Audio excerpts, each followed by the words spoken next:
number you have called is currently not reachable. Please try again later. Thank you.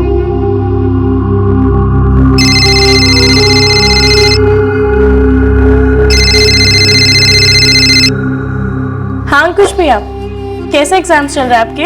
हाँ ठीक ही चल रहे हैं। अच्छा रंजना सुन, ये पिंकी का नंबर बंद क्यों आ रहा है? दीदी ने आपको बताया नहीं? उन्होंने अपना नंबर चेंज किया है, इसलिए शायद ऑफ आ रहा होगा। क्यों? पता नहीं, मैंने पूछा तो बोला कैसे उनका मन हुआ। ये पिंकी के टेस्ट कैसे जा रहे हैं? ठीक ठाक ही जा रहे हैं। रंजना सुन, ये पिंकी का नया नंबर जरा मैसेज कर दे। पिंकी आराम से जाना। हाँ? अरविंद गाड़ी संभाल के चलाना। अरे आंटी जी, मुझसे अच्छा ड्राइवर आपको पूरे हरियापुर में नहीं मिलेगा। बाय। ध्यान से लिखना।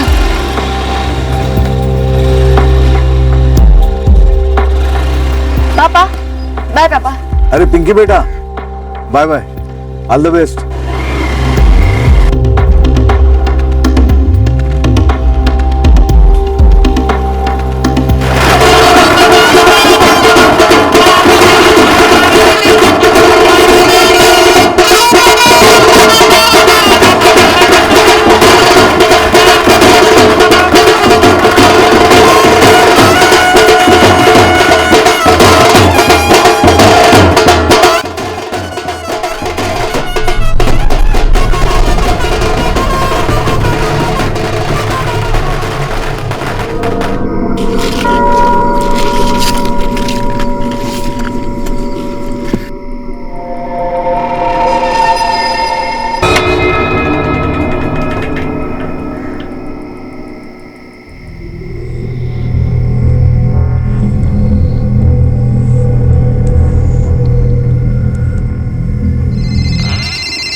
हाँ कुछ बेटा, आप जरा घर आएंगे चाचा जी? ये क्या हुआ? मम्मी पापा पिंकी रंजना सबको फोन ट्राई कर रहा हूँ इतनी देर से, कोई फोन ही नहीं उठा रहा है। अरे कहीं बाहर गए होंगे। मेरी कल ही बात हुई थी, कहीं बाहर बाहर जाने की बात नहीं करी किसी ने। और अगर कहीं बाहर गए भी हों तो फोन ना उठाएं, अजीब बात है ना, टेंशन हो रही है। अरे नहीं बेटा, एग्जाम के टाइम पे टेंशन मत लो तुम। हम अभी घर जाते हैं और फोन पे बात करवाते हैं तुम्हारी, ठीक है?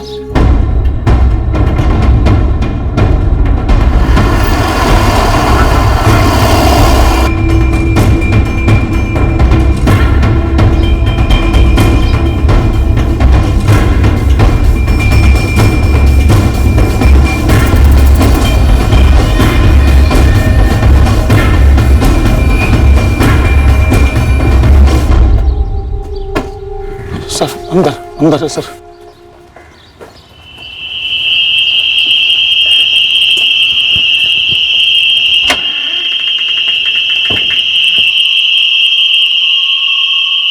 सर ये मेरे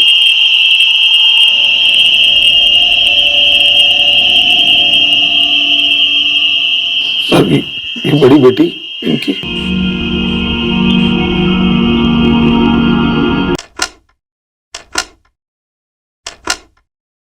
उनके बड़े बेटे अंकुश का फोन आया हमारे पास लखनऊ से। वो बैंक का पीओ का एग्जाम देने गया हुआ है। उसने बोला घर पे कोई फोन नहीं उठा रहा है, देख के आ जाइए। और जब हम यहाँ आए तो जब आप आए तो ये दरवाजा खुला हुआ था? हाँ खुला था साहब।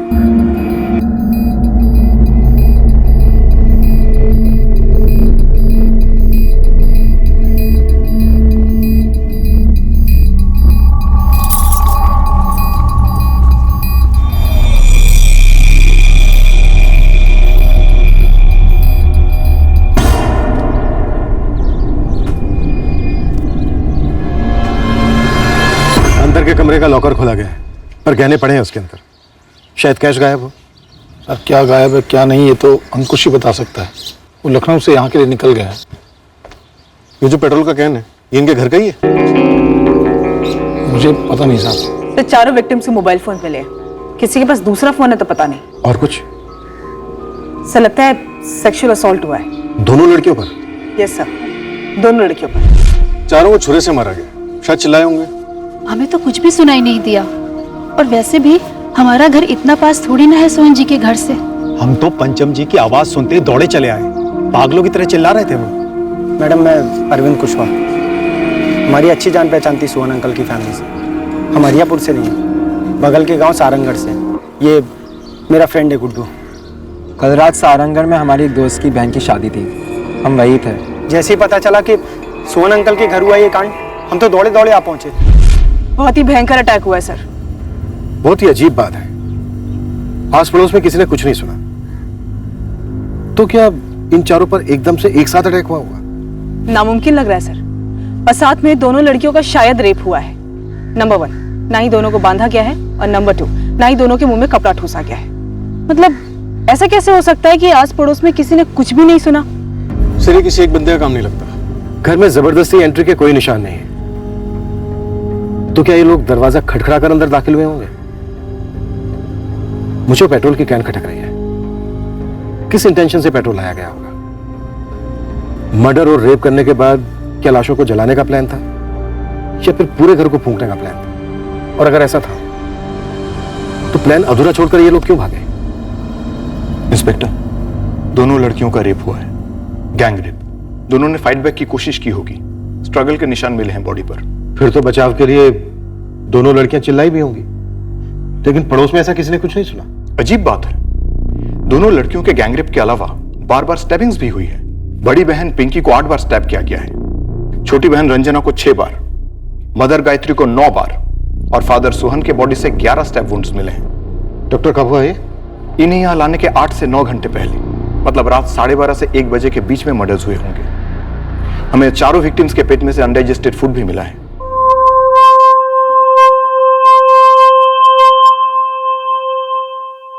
चाचा जी ने सब बताया मुझे, सबको बुरी तरह से। हाँ अंकुश, बहुत बुरी तरह से। पिंकी और रंजना मेरी दोनों बहनों को। हाँ मैडम जी, हम किसान हैं, अनाज उगाते हैं। सोहन भैया की दुकान भी है, वो खाद वाद और खेती का सामान बेचते थे। पिंकी दी फर्स्ट ईयर बीकॉम पढ़ रही थी और रंजना 11वीं में थी। पंचम जी, अंकुश सिर्फ हमें इतना बता पाया है कि कुछ 25,000 के करीब कैश रहा होगा लॉकर में, लेकिन गहने, मोबाइल फोन सब छोड़ के गए हत्यारे। और जिस तरह से दोनों लड़कियों का सेक्सुअली असॉल्ट किया गया है, ये सिर्फ लूट का मामला तो नहीं लगता है। तो ऐसे क्यों? पंचम जी, अंकुश हमें किसी भी दुश्मनी के बारे में कुछ नहीं बता पाया। क्या आप हमें बता सकते हैं कि किसने बदला लिया होगा और किस बात का? मैडम जी, ऐसा बदला भी कोई ले सकता है?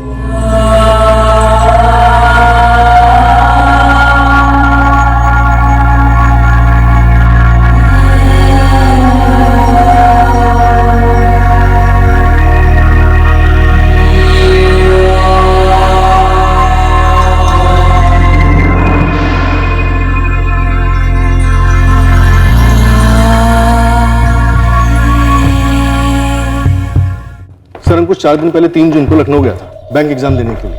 इसके आगे कोई भी इंफॉर्मेशन नहीं मिली, शॉक में है अभी। चारों विक्टिम्स के फोन्स का क्या स्टेटस है? 6 जून की रात को किसी से बात हुई थी जो हमें लीड दे सके? सर, सोहन और गायत्री के फोन्स अनलॉक थे, लेकिन उनके फोन से कोई भी सस्पिशियस कॉल नहीं किया गया, ना ही इनकमिंग और ना आउटगोइंग। और पिंकी और रंजना के फोन्स पासवर्ड प्रोटेक्टेड थे, उन्हें खुलवाने के लिए भेजा है। वैसे इन चारों के पिछले 6 महीने के कॉल रिकॉर्ड्स भी मंगवाए। वो लोग जो भी थे, उनका मकसद क्लियर था, पूरी फैमिली का खात्मा। अंकुश इसलिए बच गया क्योंकि उस वक्त वो घर पर नहीं था। अंकुश के लिए प्रोटेक्शन प्रोवाइड करो। मैडम, इतना खुखार कांड हुआ है गांव में, किसी ना किसी ने तो उन कमीनों को देखा ही होगा, आते हुए या फिर भागते वक्त। बिल्कुल, मुझे भी ये लगता है, लेकिन फिलहाल तो पड़ोसी भी यही कह रहे हैं कि उन्होंने कुछ नहीं सुना।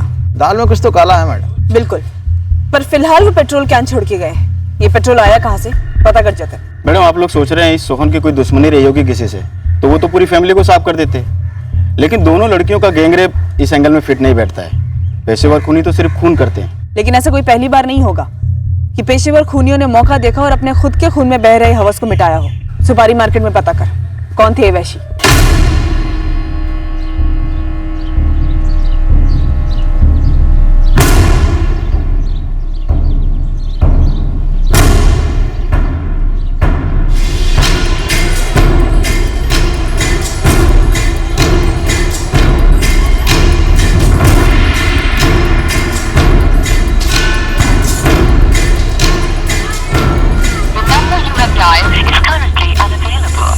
हमारे हरियापुर में ये जो कांड हुआ है ना, आज से पहले कभी नहीं हुआ ऐसा। पूरे गांव में चर्चा चल रही है साहब, ये डकैतों का कोई गिरोह है। सरपंच लखन जी, रमेश जी, हमने भी इस इलाके में ऐसा पहली बार देखा है। हम अपनी तरफ से कोई कसर नहीं छोड़ रहे। फौरन गिरफ्तार कर लीजिए उनको। आप लोगों की मदद लगेगी रमेश जी। वो लोग कौन थे? कोई गिरोह था या फिर ऐसा कोई जिससे सोहन जी की दुश्मनी थी? हम लोगों को इसकी तहकीकात करनी है। और हमें पता चला है कि आप लोग हाईवे पर चक्का जाम करने की सोच रहे हैं। विनती है आपसे, ऐसा ना करें साहब। घर घर में दहशत का माहौल है। वो डकैत थे, धड़ल्ले से घर में घुस गए। आप में से किसी ने देखा क्या कि वो डकैत थे जो बार बार डकैत थे कहे जा रहे हो? देखिए, हम लोग पूरी की पूरी रात गश्त पे रहेंगे। ऐसा कभी कुछ ना हो उसकी कोई गुंजाइश नहीं रहेगी। आप लोग हमें हमारा काम करने दीजिए। अगर आप लोग हमारा साथ नहीं दे सकते हैं तो कम से कम बाधा तो ना बने। पहली प्रायोरिटी है अंकुश। वही हमें बता सकता है कि फैमिली को किसने धमकी दी थी क्या? सर, अंकुश को थाने बुलवाया है। सेक्सुअल असॉल्ट के जितने भी हिस्ट्री शीटर हैं सबकी लिस्ट बनाओ, राउंड अप शुरू कर दो। अगर कोई हिस्ट्री शीटर है भी तो वो सिर्फ एक जरिया होगा, करवाने वाला कोई और ही होगा। कोई ऐसा जिसे जायसवाल फैमिली से भयंकर नफरत हो। वो जो भी है अंकुश हमें बता सकता है। चाचा जी, ये सब उस ब्रजभान शर्मा का ही कराया होगा। ब्रजभान इतना गिर सकता है? इतना? खेतों की बाउंड्री को लेकर झगड़ा था हमारा और ब्रजभान शर्मा का। ब्रजभान ने अपने खेत में ऐसा बांध बनवा दिया था सर, जिससे नहर का पानी हमारे खेतों तक ना पहुंचे। पापा और मैंने कई दफा उससे बात करने की कोशिश की थी, उसे समझाया, लेकिन हर बार क्या था, मेरे खेत हैं, कुछ भी करूं, ब्रजभान और उसके बेटे बबलू और सुरेश ही जिम्मेदार हैं। धर लो ने सर आप। ब्रजभान शर्मा ने बांध भी नहीं हटाया और उसने और उसके बेटे बबलू और सुरेश ने ये कांड भी किया। वो मैंने और मेरे दोस्तों ने मिलकर उसका बनाया हुआ बांध तोड़ दिया था सर।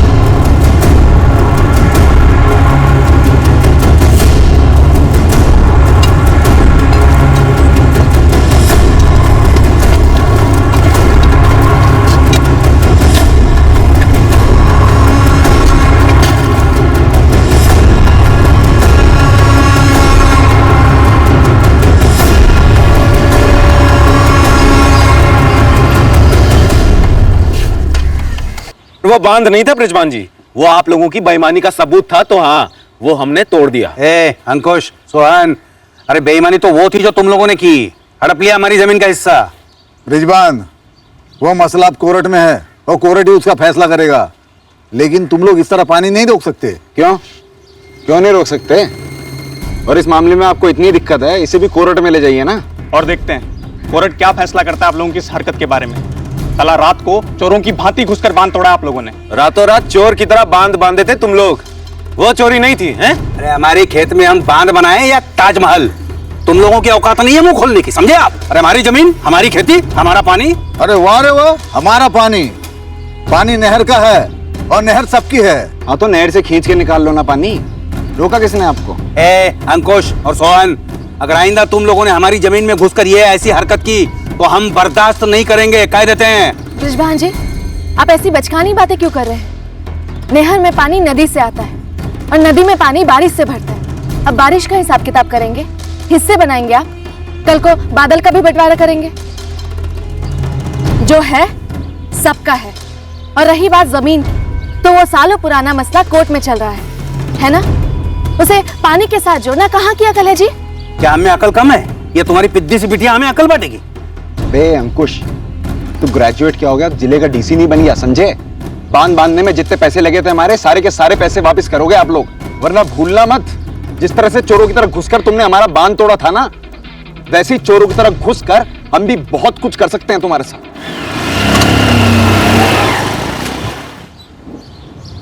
पिंकी, तुम्हें बीच में नहीं बोलना चाहिए था। मैंने कुछ गलत बोला पापा? गलत वक्त पर बोला पिंकी, गलत जगह पर बोला। जब गलत हो तब के तब आवाज उठानी चाहिए ना भैया। बेटा, तुम अभी छोटी हो, ऊपर से लड़की हो। माना मैं छोटी हूँ पर बालिग हूँ, और रही बात लड़की होने की, तो आप तो ऐसा ना कहो, फिर हमें पढ़ा क्यों रहे हैं?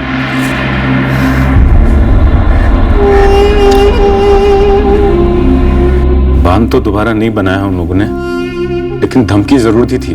ये ब्रजभान मर्डर और गैंगरेप करवा सकता है? और कौन हो सकता है सर? हरियापुर में हमारी सिर्फ ब्रजभान शर्मा से लड़ाई है, सालों से। हाँ मैडम, मैंने और गुड्डू ने मिलकर अंकुश की हेल्प की तो थी बांध तोड़ने में, लेकिन बृजवन शर्मा बबलू और सुरेश के साथ मिलकर इतनी घटिया हरकत करेगा ये मैं कभी सपने में भी नहीं सोच सकता था। पर अरविंद, रंजिश तो तगड़ी थी, नुकसान पहुंचाने की, चोट पहुंचाने का पूरा इरादा था उनका। जाहिर है ना मैडम। अरे अरे उन लोगों ने हमारा माली नुकसान किया था तो हम लोग उनका माली नुकसान ही करते ना, ये जानवर लेने पे क्यों उतरते हम लोग? और सर गैंग रेप मतलब आपने हम लोगों को समझ क्या रखा है? सर हम लोग इज्जतदार मेहनती किसान आदमी हैं। सोहन जी और अंकुश से हमारी लड़ाई हुई थी, इसलिए आप लोग हमें फंसा रहे हैं इस कांड में। सर फंसा नहीं रहे, तुम लोगों का नाम लिया गया। अरे अंकुश तो सदमे में है, पर आप लोग तो होश में हो ना। हम लोग तो होश में, पर आप अपने बदले के जोश की बात कीजिए बृजवान शर्मा जी। बताइए हमें, सोहन जायसवाल के घर को पेट्रोल से जलाने का प्लान क्यों ड्रॉप किया गया? जमीन का मामला तो हम कोर्ट में लड़ रहे हैं ना साहब, तो हम खून करने की क्यों सोचते और एक घर जलाने की क्यों सोचते हम लोग? सबूत मिटाने। सबूत तो आप लोग जुटा नहीं पा रहे हो, इसलिए बलि का बकरा हमें बना रहे हो। इसके पहले कि सबूत जुटाने के लिए हम एक उंगली भी उठाए, आप लोगों की तरफ उंगली उठी है सामने से, और किसी की तरफ नहीं। अब सीधे सीधे बोलो, बांध ढूंढने के बाद क्या हुआ था? सर हमें सोहन जी और उनके बेटे अंकुश पर गुस्सा था, जबरदस्त गुस्सा। हमने और बबलू ने सोचा भी था कि अंकुश की हरकत का ना मुंह तोड़ जवाब देंगे, पर सर हम इतना भद्दा काम नहीं कर सकते। सर हम ज्यादा से ज्यादा उनके खेत में सुअर छोड़ देते बस। सर हम बेवकूफ नहीं हैं कि इतना बड़ा कांड करें और ऊपर से झूठ भी बोल दें। आप लोग बेवकूफ हैं या सियाने, ये अभी नहीं, बाद में तय करेंगे। अभी सिर्फ इतना तय कर लो कि आप लोगों में से पूरा सच कौन बोलेगा। कोई अकेला या फिर तीनों मिलकर? ये नाइंसाफी है सर, आप हमें से रोक नहीं सकते, कोई सबूत नहीं है हमारे खिलाफ। सर हमने कुछ नहीं किया, ये अंकुश बेवजह हम पे इल्जाम लगा रहा है सर।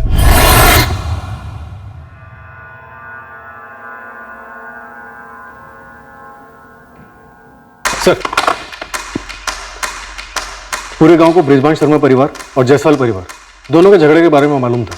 तीनों बाप बेटे काफी कॉन्फिडेंटली कह रहे हैं कि बेगुनाह है। बृजवान, बबलू और सुरेश तीनों के फोन रिकॉर्ड्स मंगवाए। अपने खबरियों से कहो कि पता लगाएं कि यह कांड इन तीनों ने किया है या फिर और लोग भी शामिल थे। फिर देखते हैं कि इनका कॉन्फिडेंस कब तक टिका रहता है। सोहन जायसवाल पेट्रोल बेचता था? हाँ मैडम, वैसे कोई खुलकर नहीं बोल रहा है गाँव में, लेकिन मैंने हाईवे के पेट्रोल पंप से पता किया। भाई हम कैन या बोतल में पेट्रोल बेचते ही नहीं हैं, और 6 तारीख की रात को कोई पेट्रोल मांगने आया भी नहीं था। हरियापुर और सहारनगढ़ के बीच तुम्हारा एक ही पेट्रोल पंप है। अब ये कहाँ लिखा है कि पेट्रोल सिर्फ पेट्रोल पंप पर ही बिकता है? दोनों गांव के बहुत से लोग जानते हैं कि हरियापुर का सोहन जायसवाल चुपके से पेट्रोल बेचता था, वो भी अपना मुनाफा लगाकर। 99% मैडम, वो पेट्रोल का कैन सोहन जायसवाल की दुकान से ही था, शायद घर के बाहर रह गए हो। हाँ सर, ये पेट्रोल का कैन तो हमारी दुकान का ही है, लेकिन हम ऐसे कभी बाहर नहीं छोड़ते। पता नहीं आप लोगों को बाहर कैसे मिला ये। अंकुश, दुकान तुम्हारी, घर तुम्हारा, तुम्हें पता होना चाहिए। सर मैं ये कबूल करता हूँ कि हम लोग जो ये पेट्रोल बेचने का काम कर रहे थे वो गैर कानूनी था, लेकिन इतना भी पक्का है कि सर हम वो कभी घर पे नहीं रखते थे। अंकुश, क्या कुछ ऐसा है जो तुम भूल रहे हो, जो शायद हमें बताना चाहिए? बृजभान और उसके दोनों बेटे बबलू और सुरेश, इनकी कोई क्रिमिनल हिस्ट्री नहीं। 2 दिन से हम तीनों को खूब तोड़ने की कोशिश कर रहे हैं, लेकिन तीनों में से कोई नहीं टूटा है। तीनों का कहना है कि वो बेकसूर हैं, बेगुनाह हैं, उन्होंने कुछ नहीं किया। तुम्हारे पिता सोहन जायसवाल की किसी और के साथ दुश्मनी थी, कोई और कारण हो सकता है इस हत्याकांड का।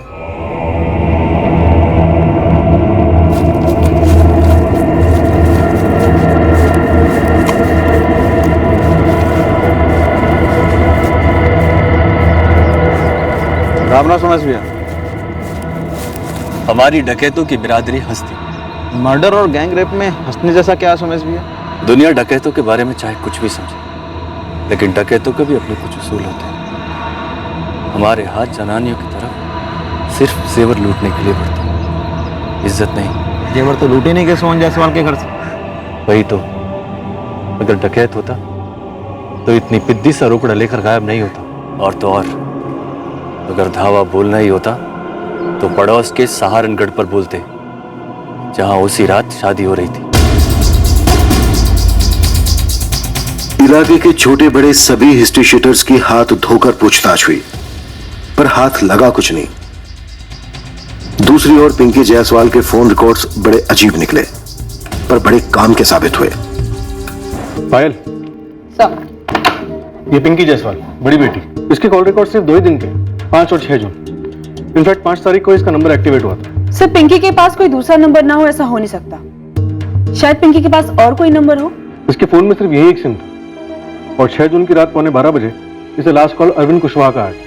बाकी सारे कॉल्स फैमिली मेंबर्स के। हाँ सर, मैंने उस रात पिंकी को कॉल किया था। हमें बताया क्यों नहीं? आप लोगों ने कुछ पूछा नहीं मुझसे, तो मैं क्या बताता।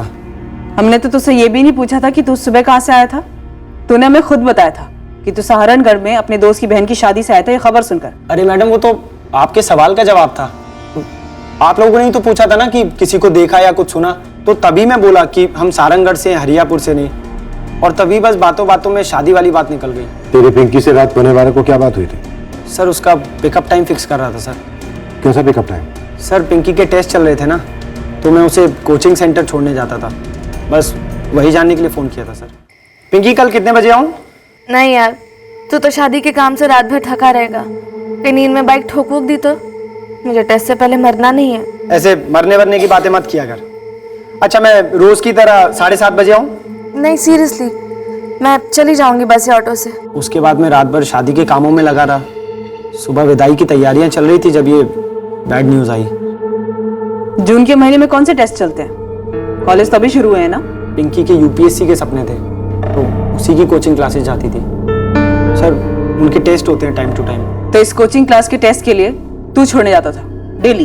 डेली मतलब 5 और 6 जून को गया था मैडम। 7 जून को उसका आखिरी पेपर था।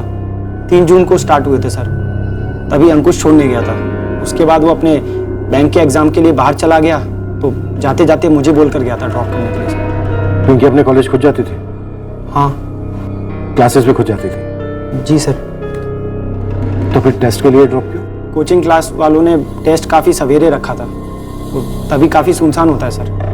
अब सर, उन लोगों ने मुझे बोला छोड़ने के लिए, तो इसलिए मैं छोड़ता था सर। अंकुश दोस्त है, पिंकी दोस्त थी सर। पिंकी दोस्त थी? सिर्फ दोस्त थी, गर्लफ्रेंड नहीं। गर्लफ्रेंड ममता है सर, ममता त्रिवेदी। सारंगगढ़ में ही रहती है सर। 6 जून को मेरी उससे भी कई बार बात हुई। आप कहें तो मैं नंबर दूं सर?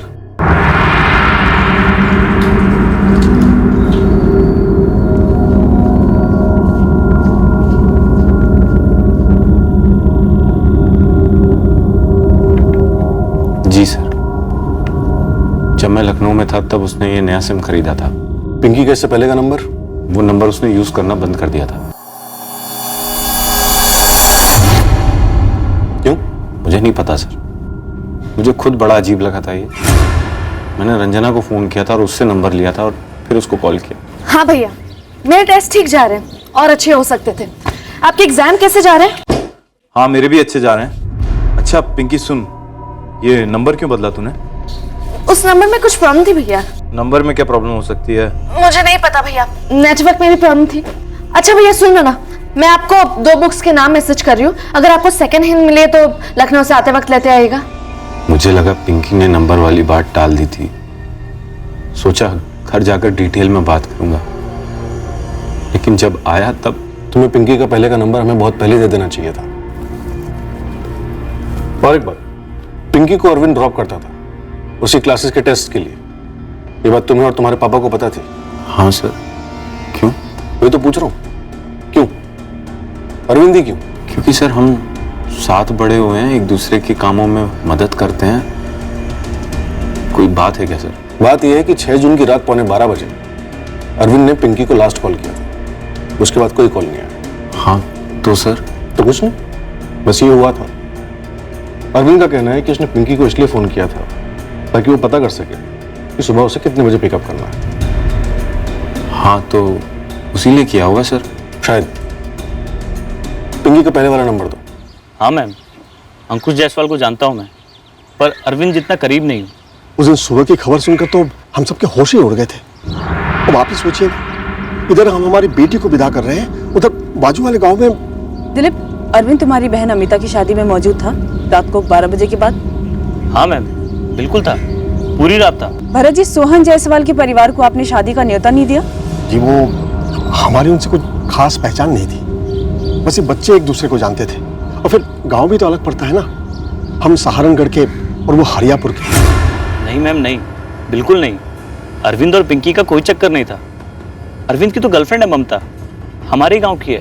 पिंकी का किसी और के साथ कोई चक्कर, या रंजना का? या ऐसा कोई एक तरफा मसला? ये सब तो मुझे कुछ नहीं पता। जैसा कि मैंने आपको कहा कि मैं जायसवाल परिवार को अच्छे से जानता नहीं था। हाँ, अगर कोई जानता होगा तो वो अरविंद है। दोनों बहनें उसकी बहुत क्लोज थी, हो सकता है कुछ शेयर किया हो। आप हम लोगों की और कस्टडी लेकर क्या क्या अचार डालिएगा हमारा? हाँ, अरे इतने दिन तो रख चुके हैं, हाथ लात चला चुके हैं, हमारी पूरी बदनामी कर चुके हैं आप। सर, उस रात को हम अपने घर में सो रहे थे, अगली सुबह जाकर हमें इस कांड की खबर मिली। अब जो कसम बोलोगे मैं खाने को तैयार हूँ, पर 6 की रात को मेरे पति मेरे बच्चे घर में ही थे। भले ही वो तीनों घोड़े बेचे घर पे सोए, पर इस बात की क्या गारंटी है कि इन्होंने अपने किराए के आदमी ना भेजे हो जायसवाल परिवार के घर? मेरे पति और मेरे बच्चे ऐसा करना तो दूर, ऐसा सोच भी नहीं सकते। मैडम, हम आपके हाथ जोड़ते हैं, आप इन्हें छोड़ दीजिए। ऐसे ही बहुत तू हो रही है पूरी बिरादरी में, पूरे गांव में। सर, बबलू, बृजवान और सुरेश तीनों के कॉल रिकॉर्ड स्कैन किए, कुछ भी नहीं मिला। अच्छा, 4 दिन से सबकी पूछताछ भी चल रही है, टूटने का कोई नाम ही नहीं ले रहा है।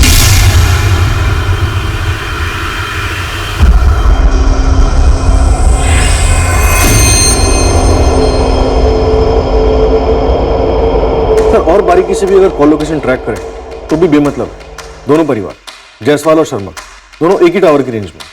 पर सर, अंकुश के पॉइंट ऑफ व्यू से और अभी तक जो हमारे हाथ में है, इशारे तो शर्मा परिवार की तरफ ही जाते हैं। पर पिंकी का नया सिम कार्ड भी तो हमारी तरफ इशारा कर रहा है। पहले कत्ल के 2 दिन पहले पिंकी ने अपना सिम कार्ड क्यों चेंज किया?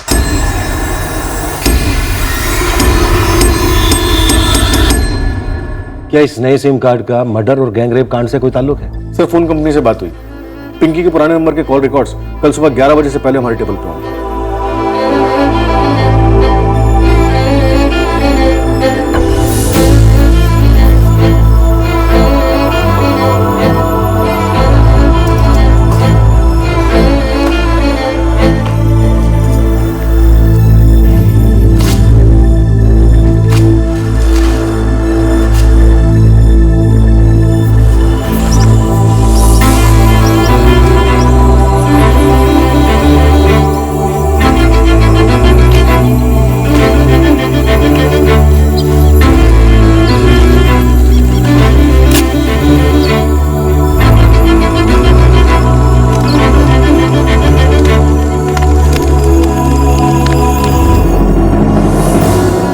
पिंकी के पुराने नंबर के रिकॉर्ड्स हमारे हाथ लगे, पर साथ ही कुछ सवाल और भी थे जो हमें कुरेदते रहे। जैसे कि वो पेट्रोल की कैन का रहस्य, वो दुकान से घर कैसे पहुंचा और क्यों।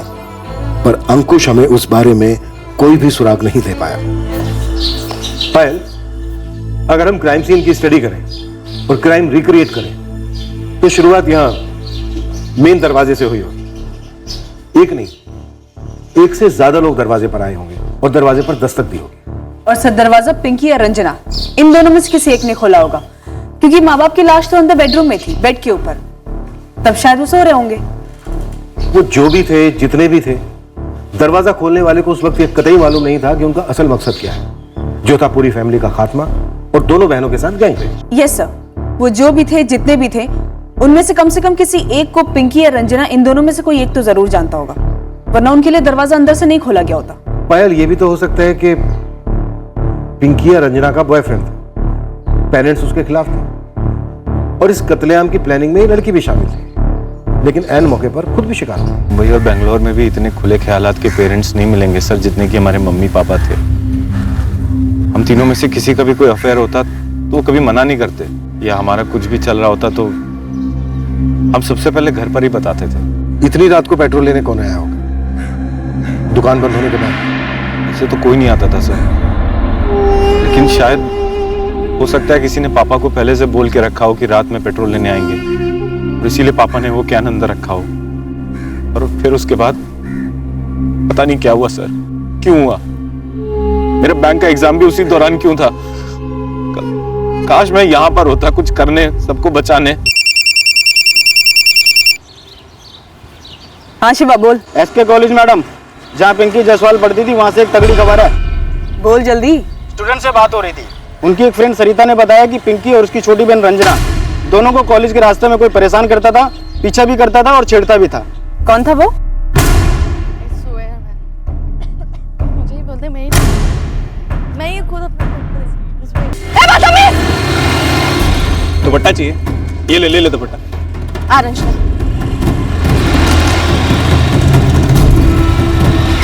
अच्छा ये ले तब दुपट्टा। नहीं चाहिए? फेंक दूं? फेंक दे।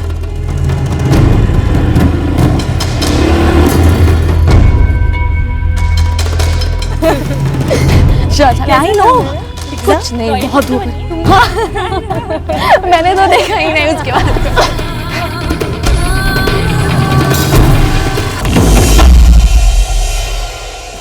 बड़े इज्जतदार होने की बातें कर रहे थे सीना तान के, अब हलक में हाथ डालते हैं इनके। हेलो, हरियापुर थाने से सब इंस्पेक्टर शंकर त्रिपाठी बोल रहा हूँ। कहाँ का नंबर है ये? पीसीओ का है सर। हाँ, लेकिन कहाँ का पीसीओ है?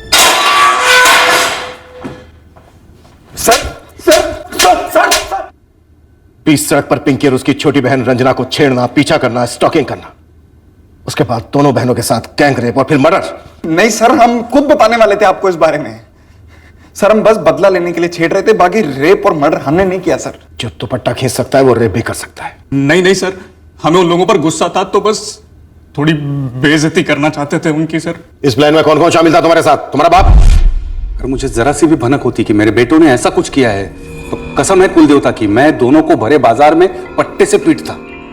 हमारा परिवार ये ऐसा है ही नहीं। रिजवान, तेरे संस्कारी मुखौटे पे इतने छेद हो चुके हैं ना कि कोई अंधा भी देख के बता सकता है कि तू किस परिवार का है। तो चल अब एक सांस में बता, इस मर्डर और गैंग रेप में किराए के हत्यारे थे या तू खुद भी शामिल था? ना मैं शामिल था, ना मेरे बेटे, ना हमने किसी किराए के हत्यारों को बुलाया। मेरे बेटों की जलील हरकत के लिए मैं माफी मांगता हूं, लेकिन ऐसा घिनौना इल्जाम मत लगाइए। सर उस दिन जब हमारा अंकुश और उसके पिता से झगड़ा हो रहा था तो पिंकी ने बीच में बोला था, हम मर्दों के बीच, बुजुर्गों के बीच हमारे पिता की बेइज्जती की थी, तो बस हम उसे सबक सिखाना चाहते थे सर। हमें ऐसा नहीं करना चाहिए था सर, पर सर हमें क्या मालूम था इतना बड़ा कांड हो जाएगा। हमें बस हमारी जमीन वापस चाहिए थी जो सोहन जायसवाल ने हड़पी थी। हम बस उसे परेशान कर रहे थे, कभी बांध बना के, कभी सुअर, कभी दुपट्टा खींच के, कभी गैंग रेप करके और कभी कत्ल करके। पिंकी की दिल्ली बात होती थी, लेकिन दिल्ली में तो हमारा कोई नहीं रहता। दिल्ली के एक पीसीओ से 4 जून को पिंकी के पुराने नंबर पे कॉल आया था और उसी दिन पिंकी ने अपना नंबर बदल लिया। उसके अलावा 44456788 इस नंबर पे पिछले 6 महीने से पिंकी की लगातार लगभग रोजाना ही बातें हो रही थी। फिलहाल ये नंबर स्विच ऑफ है। मुझे सच में कुछ नहीं पता। पिंकी बालिग लड़की थी, मैच्योर थी, उसकी कोई सहेली होगी, इसमें डाउट करने वाली बात क्या है? पर 4 जून को पिंकी ने अपना नंबर बदल लिया। क्यों किया उसने ऐसा? तुम्हारे अलावा कोई नहीं बता सकता। देखिए, जो बताना था मैं पहले ही बता चुका हूं, मैं फिर कह रहा हूं। मैं खुद जानना चाहता था कि पिंकी ने नंबर क्यों बदला, लेकिन मेरे जानने के पहले ही मेरी बहन का गैंग रेप हुआ, मर्डर हुआ, मेरी दोनों बहनों का, मेरे माँ बाप का मर्डर हुआ। बस मैं बच गया हूं, किस लिए मुझे भी नहीं पता।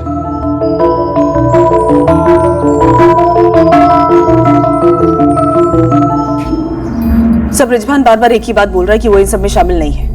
उसके दोनों बेटे बबलू और सुरेश भी इसी रात पर अटके हुए। सर एक अजीब बात है, मैंने अंकुश से पिंकी और रंजना की स्टॉकिंग और छेड़खानी के बारे में पूछा। उसने कहा कि कभी पिंकी और रंजना ने उससे इस बारे में कुछ भी शेयर नहीं किया, और उसने ये भी कहा कि पिंकी और रंजना ने माँ बाप से भी इस बारे में कुछ नहीं कहा कभी। एक और अजीब बात है, ब्रिजभान एंड सन्स अगर सोहन के घर इतनी रात को जाते तो दरवाजा कौन खोलता? और अगर कोई दरवाजा खोल भी देता तो उन्हें अंदर नहीं आने देता। और अगर ये लोग जबरदस्ती अंदर घुसते तो जबरदस्त चीखना चिल्लाना गाली गलौज होता। सर बिना देखे दरवाजा खोलने का कोई चांस ही नहीं है। दरवाजे पे आईपीएस लगा हुआ है और वो भी इतनी रात गए। सर ब्रिजभान और उसके दोनों बेटों की पुलिस कस्टडी सिर्फ 2 दिन के लिए है, उसके बाद वो लोग जुडिशियल कस्टडी में चले जाएंगे। अगर हमें उनसे कुछ निकलवाना है तो इन्हीं 2 दिनों के अंदर निकलवाना होगा। लेकिन निकलवाने जैसा कुछ बचा भी है? सर मुझे लगता है पिंकी के दिल्ली वाले कनेक्शन को टटोलना चाहिए। उसके सिम बदलने के 2 दिन बाद इस कांड का होना, उसे लगता है कहीं ना कहीं ये मामला पिंकी से जुड़ा हुआ है। रिकॉर्ड्स कब आ रहे हैं उस नंबर के, जिस नंबर से पिंकी जायसवाल के पुराने नंबर पर अक्सर बात होती थी? 2 दिन लगेंगे सर। वेट करते हैं। ब्रिजभान, बबलू और सुरेश 2 दिन और है हमारे साथ, देखते हैं क्या निकल कर आता है। लेकिन एक बात है, कोई तो है हमारी करंट लिस्ट में जो काफी कुछ जानता है लेकिन खामोश है। ऊपर से ये गांव वाले इस हत्याकांड की दहशत में मनगढ़ंत डकैत और गैंग अटैक की कहानियां बना रहे। इस केस में कुछ लोगों की असलियत, कुछ बातें अभी भी सामने आना बाकी थी। हर नरसंहार के पीछे कुछ गड़े मुड़दे होते ही हैं, पर अक्सर जानने वाले उन मुर्दों पर रोशनी डालना भूल जाते हैं या फिर जानबूझकर उन्हें अंधेरे में ही रखते हैं। जैसे कि इस केस में गैर कानूनी पेट्रोल का धंधा, जो सोहन जायसवाल अपनी फर्टिलाइजर की दुकान से चला रहा था। एक और ऐसी ही अहम खबर थी जो हम तक काफी देर से पहुंची, या ये कहिए कि हमसे जानबूझकर छुपाई गई थी। सलाम साहब, पिंकी के कॉलेज के दोस्तों से दोबारा से बात हुई तो ये अरविंद कुशवाहा है, इसका नाम काफी बड़ा है। बोले कि जायसवाल परिवार के काफी करीबी था ये अरविंद। ये सब मालूम है हमें।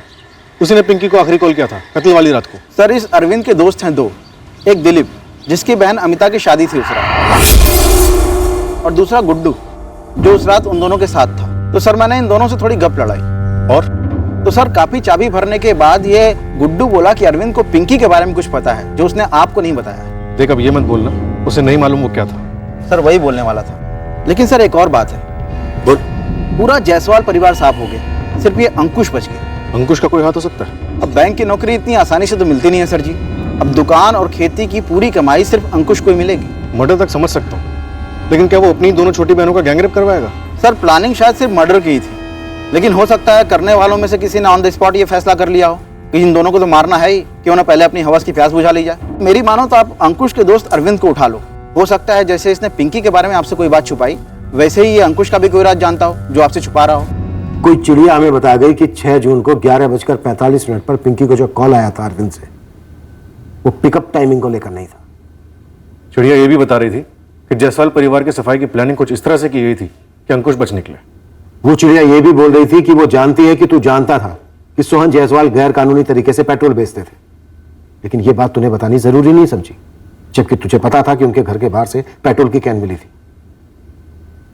उनके घर में ऐसी कौन सी भड़काऊ चीज थी जो कभी भी जलकर सबको खाक कर सकती थी? सर दोनों बहनें रही नहीं, अब इतनी क्रूर तरीके से हुआ है सब। अब उनके बारे में क्या उछालूं सर? उनके बारे में ऐसा क्या था जो उछल सकता था, या उछला जो तू जानता है? अरविंद, मुंह खोल दे, नहीं तो जितने भी चार्जेस है ना वो सब तेरे सर पे लगा देंगे। सर मैंने उस रात पिंकी को पिकअप टाइम पूछने के लिए कॉल किया था सर, ये बात सच है, लेकिन मैंने आप लोगों को सारी बातें नहीं बताई पिंकी के बारे में। तो अब बता दे। पिंकी का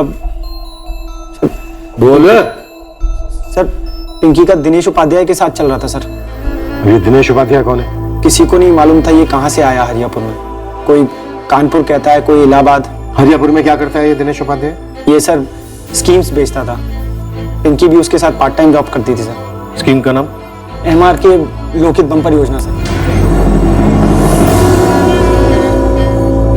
2 महीने पहले ये सर कहीं भाग गया, ये दिनेश उपाध्याय।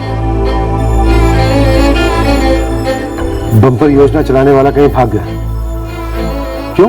स्कीम फ्रॉड थी सर।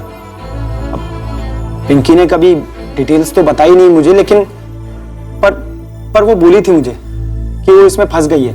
सर हो सकता है वो दिनेश ने फंसाया उसे, या पता नहीं, शायद हो सकता है दोनों की कोई मिली भगत हो। अफेयर था दिनेश और पिंकी का? ये पिंकी ने बताया तुझे? डायरेक्टली तो नहीं बोला कभी, पर बातों से समझ में तो आता है ना मैडम। झोल क्या था? सर दरअसल गांव के कई लोगों ने इस स्कीम में अपना पैसा लगाया था सर, और ये दिनेश उपाध्याय रातों रात सारा पैसा लेकर कहीं गुल हो गया था। ये दिनेश उपाध्याय दिल्ली का है? वो तो नहीं पता मैडम।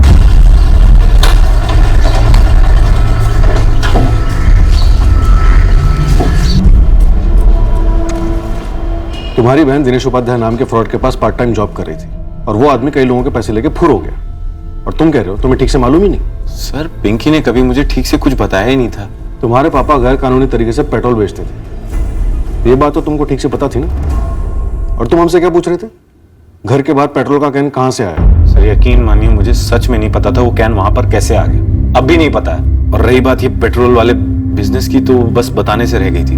बताने से रह गई थी वाली और क्या क्या बातें? सर आप लोग तो ऐसे सवाल कर रहे हैं जैसे मैंने ही अपने परिवार को मार डाला हो। मैंने ही अपनी दोनों बहनों के साथ। सर मेरा सब कुछ खत्म हो गया इंस्पेक्टर साहब, मेरे पास कुछ नहीं है छुपाने के लिए। जो हत्यारे छुपे हुए ना, बस मुझे उनको आप पकड़ लो। मुझे पता करना है वो कौन थे, क्यों किया उन्होंने जो किया हमारे साथ। मैडम MR के लोकित बम्पर योजना वाले दिनेश उपाध्याय की हिस्ट्री निकाल रहे थे, यहाँ तो किसी और की हिस्ट्री निकल के सामने आ गई। नाम बोल। पंचम जायसवाल, सोहन जायसवाल का छोटा भाई। हाथ था मर्डर में या मास्टरमाइंड था ये पंचम? और मैडम क्या था ये तो मालूम नहीं अभी, लेकिन पंचम की बड़े भाई सोहन के साथ में पिछले 2 साल से कोई बातचीत नहीं होती थी। जमीन या प्रॉपर्टी का कोई मसला था? हाँ, और अंकुश के फोन के बाद उसका सोहन के घर जाना, जोर जोर से चिल्लाना, मानो गंदे से नाटक का गंदा सा रिहर्सल था कोई। और ये बात हमें ना अंकुश ने बताई और ना उसके चाचा पंचम जायसवाल ने। सर पंचम से उस पेट्रोल कैन के बारे में पूछा था हमने। ये जो पेट्रोल का कैन है ये इनके घर का ही है? मुझे पता नहीं साहब। सर, पिंकी के फोन से इस नंबर पे तकरीबन रोजाना 6 महीने से बात हो रही थी। 4445678898 वो दिनेश उपाध्याय का नंबर है। कल तक हमारे पास एक ही एंगल था और वो ये कि बृजभान और उसके दोनों बेटे सुरेश और बबलू ने ये काम किया है, लेकिन अब ऐसा नहीं है। अब हमारे पास एंगल्स ही एंगल्स हैं। पर ये सारे एंगल्स इस खूंखार मर्डर और गैंगरेप से कैसे जुड़े हैं ये भी बताना मुश्किल। बृजभान शर्मा और उसके बेटे बबलू और सुरेश को जुडिशियल कस्टडी में भेज दिया गया, लेकिन वो अब भी शक के दायरे से बाहर नहीं किए गए थे। इस केस के इर्द गिर्द बड़ी रहस्यमय गतिविधियां हो रही थीं, जिसका राज जानना अभी बाकी था। पर ऐसा लग रहा था कि ये सारी एक्टिविटीज कहीं जाकर एक दूसरे से जुड़ी हो सकती हैं। इस केस की सबसे रहस्यमय बात थी पेट्रोल कैन। वो पेट्रोल से भरा कैन घर के बाहर क्या कर रहा था? जब तक हमें इसका जवाब मिला, वो जवाब कई और सवालों का जवाब साबित हुआ। सब कुछ एक दूसरे में बुना हुआ था, सब लोग एक दूसरे से जुड़े हुए थे। पर अहम मुद्दा यह था कि वो कौन थे, कितने थे, जो 6 जून की देर रात जायसवाल परिवार के दरवाजे पहुंचे, शायद दस्तक दी, अंदर दाखिल हुए, फिर 4 लोगों का मर्डर्स और 2 भयंकर गैंग रेप्स कर घर में पड़ा थोड़ा सा कैश लेकर भाग खड़े हुए। नाम दिनेश उपाध्याय है। अभी इसका फोन स्विच ऑफ आ रहा है, लेकिन इसका लास्ट फोन लोकेशन दिल्ली का दिखा रहा है। हाँ त्रिपाठी, फोटो मिल गई हमें और टीम्स के साथ हमने शेयर भी कर ली। एक बार फ्रॉड कर चुका है ये दिनेश उपाध्याय, दूसरी बारी करने में हाथ पैर मारेगा ही मारेगा।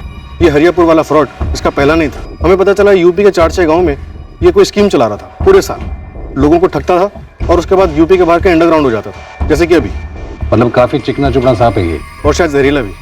यहाँ हरियापुर में ये 4 मर्डर और 2 गैंगरेप में संदिग्ध है। अगर ये दिनेश उपाध्याय दिल्ली में कहीं भी है, इसके बिल से फूंक कर इसको आपके हवाले कर देंगे। आपने सामने से हमें नहीं बताया पंचम जी। हमने खुद पता किया कि आपके और आपके बड़े भाई सोहन के बीच कुछ मसला था। लेकिन हमारे आपसी मसले से इस हादसे का क्या लेना देना साहब? बृजभान और सोहन का भी मसला था, जमीन को लेकर। अब तक कुटाई चल रही है उनकी। साहब, हम सगे भाई हैं और वो बच्चियां हमारी बच्चियों जैसी थी। अगर वो बच्चियां सच में आपके लिए आपकी बच्चियों जैसी थी और इस घिनौने कांड में आप शामिल नहीं है, तो गुनहगारों को पकड़वाने में हमारी मदद करते, हमें गुमराह नहीं करते। हमने गुमराह नहीं किया साहब। आपको पहले से मालूम था कि सोहन के घर में लाशें बिखरी पड़ी हैं, लेकिन ऐसे पेश आए जैसे चौंक गए। नहीं साहब, ऐसा नहीं था बिल्कुल भी। आपको यह भी मालूम था कि सोहन के घर के बाहर पेट्रोल की कैन क्यों, लेकिन जब हमने आपसे पूछा तो आपने कहा कि आपको नहीं मालूम। हाँ, वो हमने झूठ कहा था साहब। क्यों? वो अलग बात है कि हमारे और भैया के बीच संबंध खट्टे पड़ गए थे, लेकिन पूरे गांव में उनकी बहुत इज्जत थी और हम नहीं चाहते थे कि उनका ढिंढोरा पिटे कि वो पेट्रोल का अवैध धंधा चलाते हैं। इसलिए रोने धोने का नाटक किया हमारे सामने। ऐसे भाई के लिए शोक मनाया जिससे पिछले 2 साल से बातचीत बंद थी। हाँ मैडम, मैंने कई बार बात की थी पिंकी से। क्या बात की थी अरविंद? इस दिनेश उपाध्याय के चक्कर में कहीं किसी दिन तुझे जेल वेल ना हो जाए। ये दिनेश फ्रॉड के पैसों में से पिंकी को भी हिस्सा देता था? वो सब मुझे नहीं पता मैडम, मैं तो बस एक दोस्त के नाते उसे समझाता था। गांव के कई सारे लोगों के पैसे डूबे हैं मैडम इस फ्रॉड स्कीम के चक्कर में। मुझे लगता है पिंकी को पैसे मिले जरूर होंगे दिनेश से। जी, पिंकी का पासबुक तो घर ही पर पड़ा होगा। मैं कांस्टेबल भेज रहा हूँ, तुरंत पिंकी के सारे बैंक डिटेल्स और कागजात उसे हैंडओवर कर दो। जी। ये दिनेश उपाध्याय कोई एमआर के लोकहित बम्पर योजना चलाता था, तो पता करो क्या चीज है ये। सर जी, 1 दिन का टाइम दीजिए। अगर हरियापुर के लोगों का पैसा डूबा है तो आधे दिन में पूरा चिट्ठा खुलेगा। लेकिन साहब जी, एक बात समझ में नहीं आई। अगर दिनेश उपाध्याय कई लोगों की मेहनत का पैसा लेकर गुल हुआ, तो उन लोगों ने पुलिस में शिकायत क्यों नहीं की? कोई कुछ बोला क्यों नहीं? इस कांड में काफी कुछ ऐसा है जिसके बारे में कोई कुछ नहीं बोल रहा। हमारे अपने भैया के साथ बातचीत बंद थी, ये बात हमने आपको नहीं बताई, तो आप ये कहेंगे कि हमने अपने भैया, अपनी भाभी और भतीजियों का कत्ल कर दिया, और कत्ल करने से पहले अपनी भतीजियों के साथ। पिंकी और रंजना के साथ जो हुआ वो शायद आपका इरादा नहीं होगा, पर जिन लोगों से आपने करवाया उनकी नीयत की गारंटी लेकर तो आप बैठे नहीं थे। हमने कोई सुपारी उपारी नहीं दी साहब।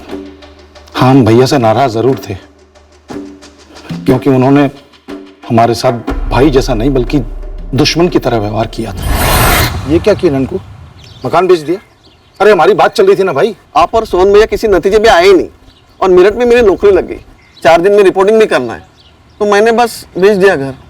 किसको बेचा? सोहन भैया को। सोहन भैया? तूने ऑफर कुछ नहीं पंचम भैया। सोहन भैया तो सीधे 6 लाख नगद लेकर आ पहुंचे और थमा दिए मुझे।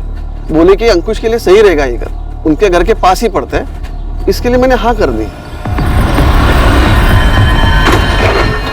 सोहन भैया, जब अपने इतना प्यार देंगे तो दुश्मनों की क्या जरूरत है? ननकू ने सब बता दिया हमको। हम तुमको पहले ही बोल दिए थे कि नंकू का घर खरीदने में हमें रुचि है, और तुम ही जिद पकड़ के बैठे थे। लेकिन वो घर तो हमने पहले देखा था ना भैया, और कमला को भी पसंद आ गया था। उसका छत और आंगन सब हमको भाग गया था। हमने अपना समझकर आपको सब बता दिया और आपने 1 लाख ज्यादा देकर अपने नाम करा लिया। अरे धोखा दिया आपने हमें, छुरा भोंका हमारी पीठ पे। फालतू बात मत करो पंचम। हम तुमको बोल दिए थे कि अंकुश के लिए हमने वो घर पसंद किया, पर तुमको तो हमारी कदर है ही नहीं। अगर हमको तुम्हारी कदर नहीं होती ना भैया, तो 5 साल से जो पेट्रोल का अवैध धंधा चला रहे हो ना, इस बारे में चुप नहीं बैठते हम। इसी की काली कमाई से आपने घर खरीदा है। ये 6 लाख इसी से आए हैं। अब तक तो भाई समझ के चुप बैठे रहे, लेकिन अब आपने ही जब भाई भाई के साठ गांठ को तोड़ दिया ना, तो हमसे उम्मीद मत रखना कुछ। हमको धमकी दे रहे हो तुम? काश आपने भी कम से कम धमकी दी होती, अपना असली रंग दिखाया होता। लेकिन आपने तो कंधे पे हाथ रख के हमारा गर्दन दबा दिया। अब देखना क्या करते हैं। और ये पेट्रोल वाली बात आपने पंचायत में उठाई, लेकिन किसने साथ नहीं दिया आपका? ऐसा कुछ नहीं था साहब, हमने तो बस गुस्से में सिर्फ धमकी दी थी भैया को। लेकिन ये धमकी काम नहीं आई, और ये बात ना आपने हमें बताई और ना ही गांव के सरपंच लखन जी ने। हमने खुद कुरेद कर निकाली। अरे साहब, ये तो पंचम अपनी भड़ास निकाल रहा था। अब इतने के लिए हम सोहन जी के खिलाफ शिकायत थोड़ी करते। आप लोगों ने तो काफी हल्ला मचाया था कि इस कांड से पूरा का पूरा गांव खौफ में। आप लोग चक्का जाम और न जाने क्या क्या करेंगे, पर इन दोनों भाइयों की दुश्मनी के बारे में आप लोगों ने चू तक नहीं की। यहाँ तक कि सोहन जायसवाल के अवैध पेट्रोल के धंधे के बारे में आप लोगों ने मुंह तक नहीं खोला। ये सोहन और पंचम दोनों भाइयों के बीच का आपसी झगड़ा है, इसका पेट्रोल से क्या लेना देना? वैसे भी पेट्रोल पंप इस गांव से काफी दूर है। सोहन जी 5-1 रुपए ज्यादा ले लेते हैं, जिसमें हम गांव वालों को कोई आपत्ति नहीं होती थी। आप लोग तो ऐसे कह रहे हैं जैसे मानो कुछ हुआ ही ना हो। ये पेट्रोल का कैन इस कांड की जड़ हो सकता है, पर आप सबके सब चुप, कोई भी खुलकर कुछ भी नहीं कहेगा। इन दोनों भाइयों की दुश्मनी कोई गिल्ली डंडे का खेल नहीं थी। आप लोग हमारे और सोहन भैया के बीच के अनबन को एक खूंखार दुश्मनी और बलात्कार का रंग दे रहे हैं। बहुत गलत कर रहे हैं साहब। आप लोग ब्रजभान और उसके बेटों को बचाने के लिए हम पे इल्जाम लगा रहे हैं। बिल्कुल 16 आने सही समझे आप पंचम जी। हम आप ही पर इल्जाम लगा रहे हैं और बाकायदा सबूतों के साथ इस इल्जाम को साबित भी करेंगे। ठीक है साहब, सबूत पेश कीजिए आप, तब की तब देखेंगे।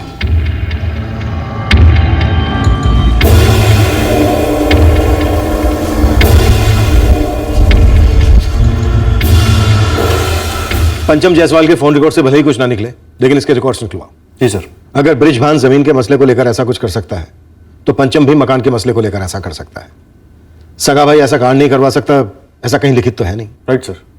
वैसे इस केस के स्टार्ट में हमारे पास कोई लीड नहीं थी, पर अब हर दिन नया कुछ निकल के आ रहा है। लोकहित बंपर योजना स्कैम? सर ये स्कैम भी वजह हो सकता है इस कांड का। गांव के कई लोगों के पैसे डूबे थे और शायद ये विक्टिम पिंकी इस कांड का हिस्सा थी।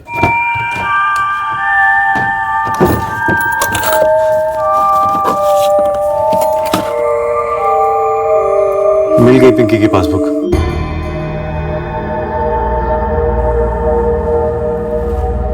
उस स्कीम के बारे में कुछ ना पूछो, स्कीम थी ऐसी, कोई मना नहीं कर सकता था। अच्छा, ऐसा क्या था? 2500 का मिक्सर ग्राइंडर 1250 रुपए में घर लेके जाओ। बोलो। अच्छा, ये योजना सिर्फ मिक्सर ग्राइंडर के लिए थी? नहीं नहीं, सिर्फ उसके लिए नहीं, दुनिया भर की जो भी चीजें हैं ना, उन सब के रंगारंग पोस्टर लगा देता था ये दिनेश ठग। शक्ल सूरत से भी एकदम अफसर जैसा लगता था, रोबीला।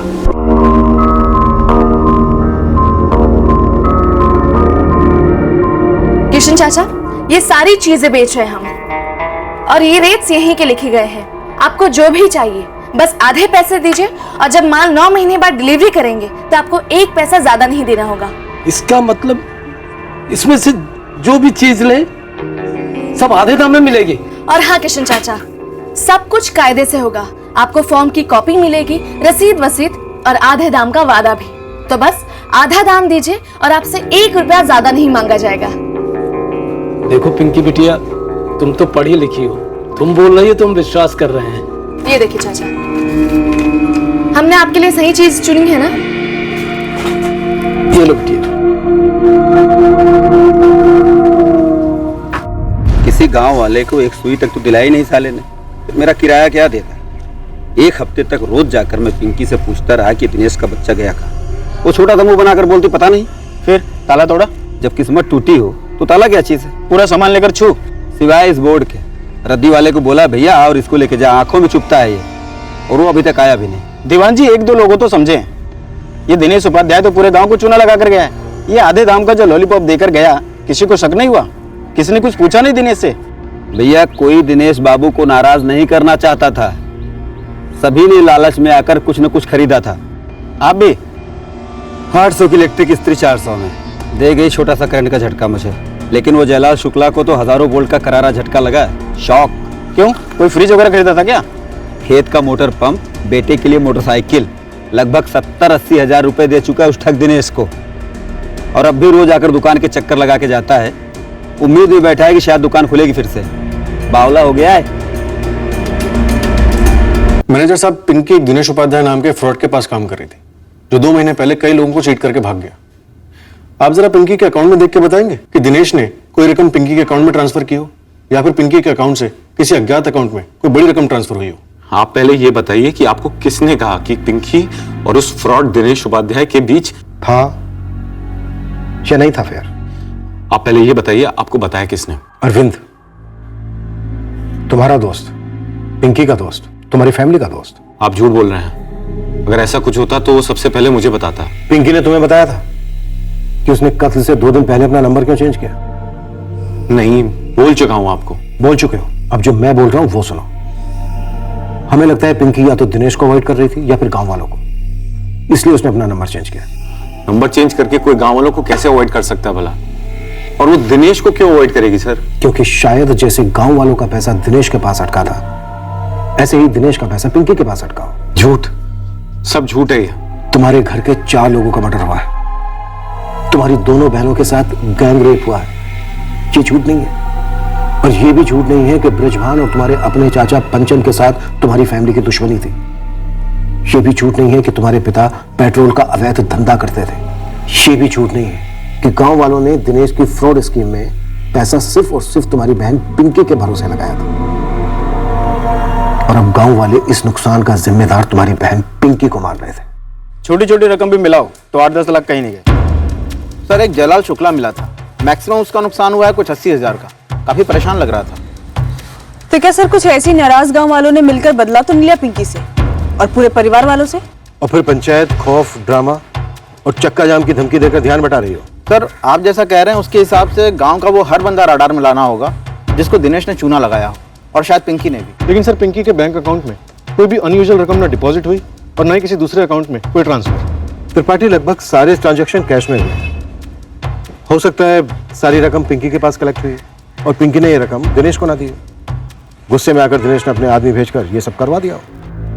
इस वक्त हर एंगल धुंधला है अंकुश, लेकिन इतना साफ है कि इस कांड का कुछ ना कुछ पिंकी से लेना देना जरूर है।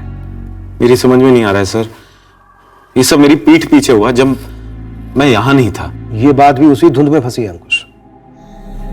तुम्हारा लखनऊ जाना होता है और उसके ठीक 3 दिन बाद ये कांड हो जाता है। कहीं आप मुझ पर तो शक नहीं कर रहे हैं? हमारे पास कोई वजह नहीं है तुम पर शक ना करने की। सर, अपनी फैमिली का मैं इकलौता मेंबर बचा हूं अब, और इकलौते वारिस भी, इसीलिए शक के दायरे में हो। पर तुम इकलौते नहीं हो। हमारी उंगलियां और भी कई जगह उठ रही हैं, इशारा भी कर रही हैं, पर किसी एक जगह पे टिक नहीं रही। इसलिए तुम सबको चेतावनी है हमारी कि हमसे कुछ भी छुपाने की बेवकूफी मत करना, क्योंकि हम धुंध के हटने का इंतजार नहीं करते, बल्कि खुद धुंध हटाकर मुजरिम को रोशनी में ले आते हैं।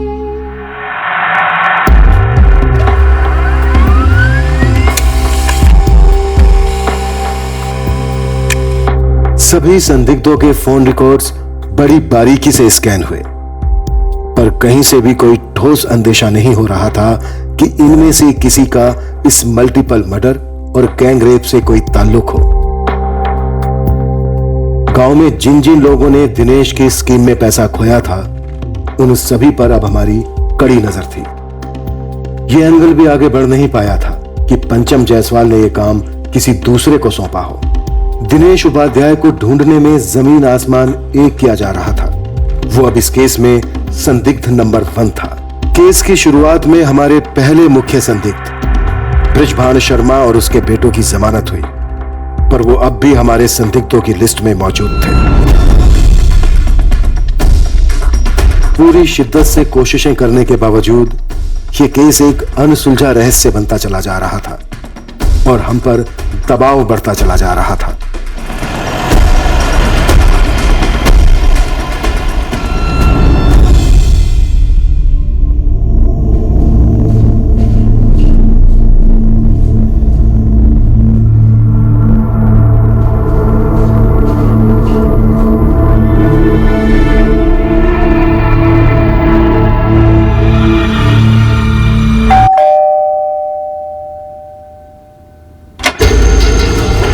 नरसंहार के लगभग 1 महीने बाद दिल्ली में दिनेश उपाध्याय पकड़ा गया, पर इस केस के लिए दिल्ली अभी भी बहुत दूर थी। दिनेश उपाध्याय हमारा गुनहगार है, पहले आप उसे हमारे हवाले कीजिए। सबसे पहले हमें गांव के एक आदमी का पैसा वसूलना है, सूद समेत। हमारे हवाले कीजिए दिनेश उपाध्याय को। ऐसा चाहिए, हमारे हवाले कीजिए, हमारे गुनहगार हवाले कीजिए। आपको हमारे हवाले करना ही पड़ेगा दिनेश उपाध्याय को, हमारे हवाले करना ही पड़ेगा। दिनेश उपाध्याय कौन होते हैं आप लोग? हाँ, कौन होते हैं आप लोग? ये आजकल फैशन हो गया क्या, कानून अपने हाथ में लेकर सड़कों पर अदालतें चलाना? कान खोलकर सुन लीजिए सबके सब, दिनेश उपाध्याय इस वक्त हमारी हिरासत में है। आप लोगों के साथ हुआ पैसों का फ्रॉड, जायसवाल परिवार की हत्या और भी कई केसेस होंगे। इन सब केसेस में दिनेश उपाध्याय से पूछताछ की जाएगी। तो क्या उससे हमारे लूटे गए पैसे वापस मिल जाएंगे? दोषियों से पैसे वापस दिलवाना अदालत का काम। इस वक्त हमारा काम है दिनेश उपाध्याय के खिलाफ तगड़ा केस बनाना, जिस पर हम काम कर रहे हैं। लेकिन आप लोगों के इस रवैये से हमारे काम में अड़चन हो रही है, ये कब समझेंगे आप लोग? अभी शांत होकर शांति से आप लोग अपने अपने घर जाइए। तो किसी चार्ज के लिए मना भी करेगा ना, तो भी हम तेरी जमानत की एप्लीकेशन का विरोध नहीं करेंगे। पता है क्यों? क्योंकि गांव वाले तेरा बेसब्री से इंतजार कर रहे हैं। तेरा एक एक पुर्जा खोल कर रख देंगे। बाहर ही खड़े हैं। मैं किसी भी चार्ज के लिए मना नहीं कर रहा हूं। हाँ, मैं एक पेशेवर फ्रॉड हूं। इस हरियापुर गांव के अलावा मैंने और भी कई गांव में लोगों को ठगा है। इस भ्रम में मत रहना दिनेश। इस सारी डीलिंग कैश में हुई है तो केस कमजोर बनेगा। मैं किसी भ्रम में नहीं हूं सर, बल्कि पिछले कुछ सालों से मैं तैयार भी था कि एक ना एक दिन तो जरूर पकड़ा जाऊंगा ही। कोर्ट, जेल, मैं सबके लिए तैयार हूं और अपने सारे के सारे फ्रॉड में कबूल कर लूंगा। 4 मर्डर और 2 रेप केस, ये कौन कबूल करेगा? आप लोग कितनी भी कोशिश कर लीजिए, लेकिन जो मैंने नहीं किया है वो मेरे ऊपर नहीं चिपकेगा। मैंने अप्रैल में हरियापुर गांव छोड़ा था सर। अब अगस्त में आप लोग मुझे यहां वापस लेकर आए। इस बीच पूरे टाइम में दिल्ली में ही था। किस गैंग को दिल्ली में सुपारी दी तूने? इंस्पेक्टर साहब, आपकी ये जो थ्योरी है कि पिंकी ने मेरे पैसे मारे और मैंने इस तरह से पिंकी से बदला लिया, ये सरासर गलत है। पिंकी और तेरा अफेयर था, ये भी गलत है। 100% गलत है मैडम। वो बेचारी तो एक कॉलेज की लड़की थी, होनहार थी। मैंने पिंकी के टैलेंट को स्पॉट किया सर। तुझे हमारे टैलेंट का भी अंदाजा नहीं है दिनेश, कि झूठी कहानियां हमें बेचने की ट्राई मत करना। सर, पिंकी ने मेरे साथ कोई धोखा नहीं किया है। पर तूने पिंकी को नुकसान पहुंचाया, पूरे पैसे लूटे, यहां से भाग गया, पिंकी को अकेले छोड़ दिया पूरे गांव वालों का सामना करने के लिए। जी हाँ, और इसीलिए पिंकी मुझे बार बार फोन कर रही थी सर। उसके पास मेरा दूसरा नंबर था। दिनेश सर, 2 घंटे से आपका फोन ट्राई कर रही हूँ, आप फोन क्यों नहीं उठा रहे हैं? मैं बहुत बड़ी प्रॉब्लम में हूँ, गांव वाले परेशान कर रहे हैं मुझे। देख पिंकी, मैं अपना ये नंबर भी बदलने वाला हूँ। मतलब लोग सच कह रहे हैं, आप वाकई उनके पैसे लेकर फरार हो गए? मैंने तुम्हारी सैलरी एक दिन भी कभी डिले की है क्या? बल्कि ऊपर से बोनस भी दिया है तुम्हें। देखो पिंकी, तुम इस सब में मत पड़ो। मैं कोई भी प्रॉब्लम में नहीं पड़ना चाहती। यहाँ गांव वाले मेरा गला पकड़ेंगे, क्योंकि उन्होंने मेरे कहने पे आपको पैसे दिए चीजों के लिए। टेंशन मत लो पिंकी, मैं कह रहा हूँ ना, अपना नंबर बदल दो। घर भी चेंज कर दूं, गांव भी? पिंकी, ये सारे गांव वालों को ना एक स्टैंडर्ड जवाब दे दो। बोलो कि मुझे नहीं पता दिनेश सर कहाँ चले गए। बल्कि मैं तो कह रहा हूँ ऊपर से ये भी बोल देना कि मेरी खुद की भी 3-4 महीने की सैलरी पेंडिंग है। कुछ वक्त में सब भूल जाए और जिंदगी यूं ही चलती रहेगी, रूटीन। और अपना हाँ नंबर आज ही चेंज कर दो, ठीक है? इससे ज्यादा तुम्हें कहने के लिए मेरे पास और कुछ नहीं। So good luck. Sir cheating करना मेरे खून में है। आज तक मैंने बहुत से लोगों के साथ धोखा किया है, लेकिन अगर कोई मेरे साथ धोखा करता है तो इतने भयंकर तरीके से मैं उससे बदला नहीं लेता हूं सर। धोखा देना, धोखा खाना हिस्सा है इस खेल का। पैसों का धोखा, दिल का धोखा, सब एक है तेरे लिए। इंस्पेक्टर साहब, ये दिल विल जैसी कमजोरियां मैं पालता ही नहीं हूं। मैं आपसे फिर कह रहा हूं कि पिंकी के साथ मेरा कोई चक्कर नहीं चल रहा था। वो एक होनहार सेल्स गर्ल थी जो मेरी स्कीम्स को गांव वालों को हार्ड सेल किया करती थी। और रही बात पैसों की, तो इंस्पेक्टर साहब पिंकी ने एक पैसे का नुकसान नहीं पहुंचाया मुझे। लेकिन पिंकी को काफी नुकसान पहुंचा, उसकी बहन रंजना को नुकसान पहुंचा, उसके मां बाप को नुकसान पहुंचा। इन चारों को हम कॉम्पनसेशन तो नहीं दिलवा सकते, लेकिन इनके गुनहगारों को सजा जरूर दिलवाएंगे। तेरे मुंह से सब कुछ उगलवाएंगे सरोज। आप सही कह रहे हैं सर। आपके टॉर्चर से घबराकर मैं कबूल कर लूंगा एक ऐसा गुनाह जिससे मेरा कोई वास्ता नहीं है। लेकिन आप लोग खुद ही सोचिए सर, इससे क्या आपका असली केस सॉल्व हो पाएगा? वो जो असली कातिल है वो तो बाहर खुला घूमता रहेगा ना। आप जैसे काबिल ऑफिसर्स के नाम के चुटकुले सुनाता रहेगा अपने दोस्तों को। कैश में इसलिए डील करता हूं ताकि केस बनाना मुश्किल हो, मुझे ट्रेस करना मुश्किल हो। ये 4 मर्डर्स, 2 गैंग रेप, इतना बड़ा अटेंशन मैं अपने ऊपर क्यों मोल लूंगा सर? Common sense. सर ये दिनेश बड़ी स्टैंडर्ड बातें कर तो रहा है, पर उस पर भरोसा नहीं किया जा सकता। लेकिन सर ये बंदा रेप और मर्डर करने वाला लगता भी नहीं है। क्या ब्रजभान और उसके दोनों बेटे ऐसे लगते हैं? क्या सोहन जायसवाल का भाई पंचम जायसवाल ऐसा लगता है?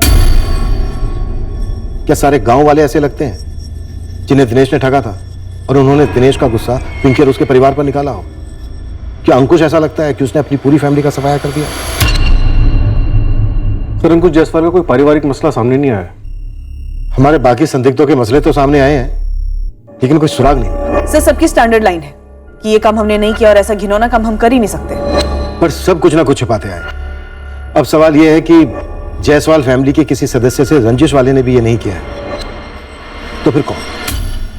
हमारा पहला डकैती वाला एंगल भी कहीं फिट नहीं बैठ रहा है, तो सवाल जस का तस है, कौन? सोहन और गायत्री जायसवाल को उन्हीं के बेडरूम में उन्हीं के बिस्तर पर मार डाला गया। शायद नींद में उनके ऊपर अटैक किया गया। उसके बाद इन दोनों लड़कियों पिंकी और रंजना के साथ गैंगरेप किया गया होगा और उसके बाद मर्डर। सर पिंकी और रंजना इन दोनों में से किसी एक ने दरवाजा खोला होगा। पूरे चांसेस हैं कि गुनहगारों में से कोई एक जान पहचान का था। सर वो पेट्रोल का कैन, मैं बार बार उस पर आके अटक जाता। अंकुश और गांव के कई लोगों ने बोला है कि गांव में अगर एकाएक किसी को पेट्रोल की जरूरत पड़े तो सोहन जायसवाल के पास से मिल जाता था। पर सर अंकुश ने यह भी बोला था कि अगर किसी को पेट्रोल की जरूरत होती थी तो वो फोन करके बोल देते थे। पेट्रोल की डिलीवरी हमेशा दुकान से होती थी, घर से नहीं, ऐसा क्लियरली कहा है अंकुश ने। सर हो सकता है किसी एक्सेप्शनल केस में पेट्रोल का ऑर्डर दुकान के बंद होने के बाद घर से पिकअप होने वाला, या शायद इस केस में होने वाला। तो फिर हमारे संदिग्धों में से ये एक्सेप्शनल केस कौन हो सकता है जिसे पेट्रोल चाहिए था? सर पंचम के पिछले 2 साल से सोहन जायसवाल से कोई बात नहीं हुई। मैंने कॉल रिकॉर्ड चेक किए, सब क्लियर है। सर शायद पंचम उस रात पर्सनली आया हो अपने भाई से बात करने और सुलह करने के बहाने उसने बात पेट्रोल को लेकर शुरू की। केस अब हमें गोल गोल चक्कर कटवा रहा था। कोई क्लियर मोटिव नजर आने के बजाय मौजूदा सारे मोटिव्स और धुंधले नजर आने लगे थे। हम सारे संदिग्धों से बार बार वही सवाल करने लगे थे। उम्मीद यही थी कि इनमें से कम कोई एक अपने बयान से कुछ अलग कहे और हम उसके झूठ को पकड़ लें, ताकि इस केस का सच सामने आए। क्राइम सीन के पास के टर्म डेटा से भी हमें किसी की सस्पिशियस प्रेजेंस का अंदेशा नहीं मिला जो उस रात वहां मौजूद हो सकता था। नाकामयाबी के भंवर में हम मानो हर बहते तिनके से लटक रहे थे, पर एक ऐसा तिनका आखिरकार हाथ लगा जो हमारे केस को किनारे ले आने वाला था।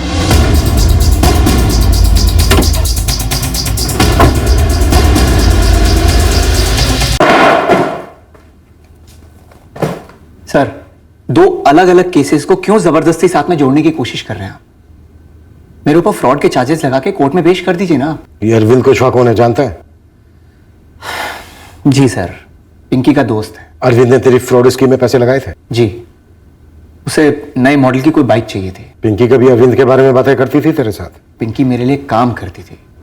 मेरी पिंकी से बातचीत सिर्फ और स्ट्रिक्टली प्रोफेशनल होती थी। मेरी स्कीम्स बेचती थी वो गांव वालों को, कभी अपनी पर्सनल बात डिस्कस नहीं की उसने। नहीं अरविंद नहीं, उसकी गर्लफ्रेंड को उठाओ। क्या नाम था उसका? सर ममता, कुछ ममता बोला था उसने। गर्लफ्रेंड ममता है, ममता त्रिवेदी। 6 जून को मेरी उससे भी कई बार बात हुई। अब हम ममता से बात करें। उठा लो उसे। Okay sir. त्रिपाठी, पता नहीं क्यों शायद अरविंद को उसके कॉन्फिडेंस या रात भर शादी में होने की वजह से उसे हमने अपने संदिग्धों की लिस्ट में शामिल नहीं किया। लेकिन फैक्ट यही है, हत्याकांड से घंटे भर पहले चारों विक्टिम में से एक विक्टिम पिंकी को आखिरी कॉल अरविंद ने किया था। पर उठाते हैं अरविंद, पता चला टेस्ट सेंटर पर ड्रॉप करने वाली बात पूरी तरह मनगढ़ंत है और जम के कुटाई करते हैं। करेंगे, लेकिन इसके बयान को छुटलाने वाली डिटेल और सबूत के साथ। हाँ मैडम, मैं पिंकी जायसवाल को जानती थी, लेकिन आप मुझसे क्या पूछना चाहती है? तुम पिंकी को कितने अच्छे से जानती थी? उससे बात होती थी या नहीं होती थी? और मिलती थी तो कब और कहाँ? नहीं, मैं पिंकी से मिली विली नहीं। ना ही हम एक कॉलेज के थे और ना ही गांव के। पर ममता, तुमने पिंकी के बारे में शायद सुना होगा अपने बॉयफ्रेंड अरविंद से।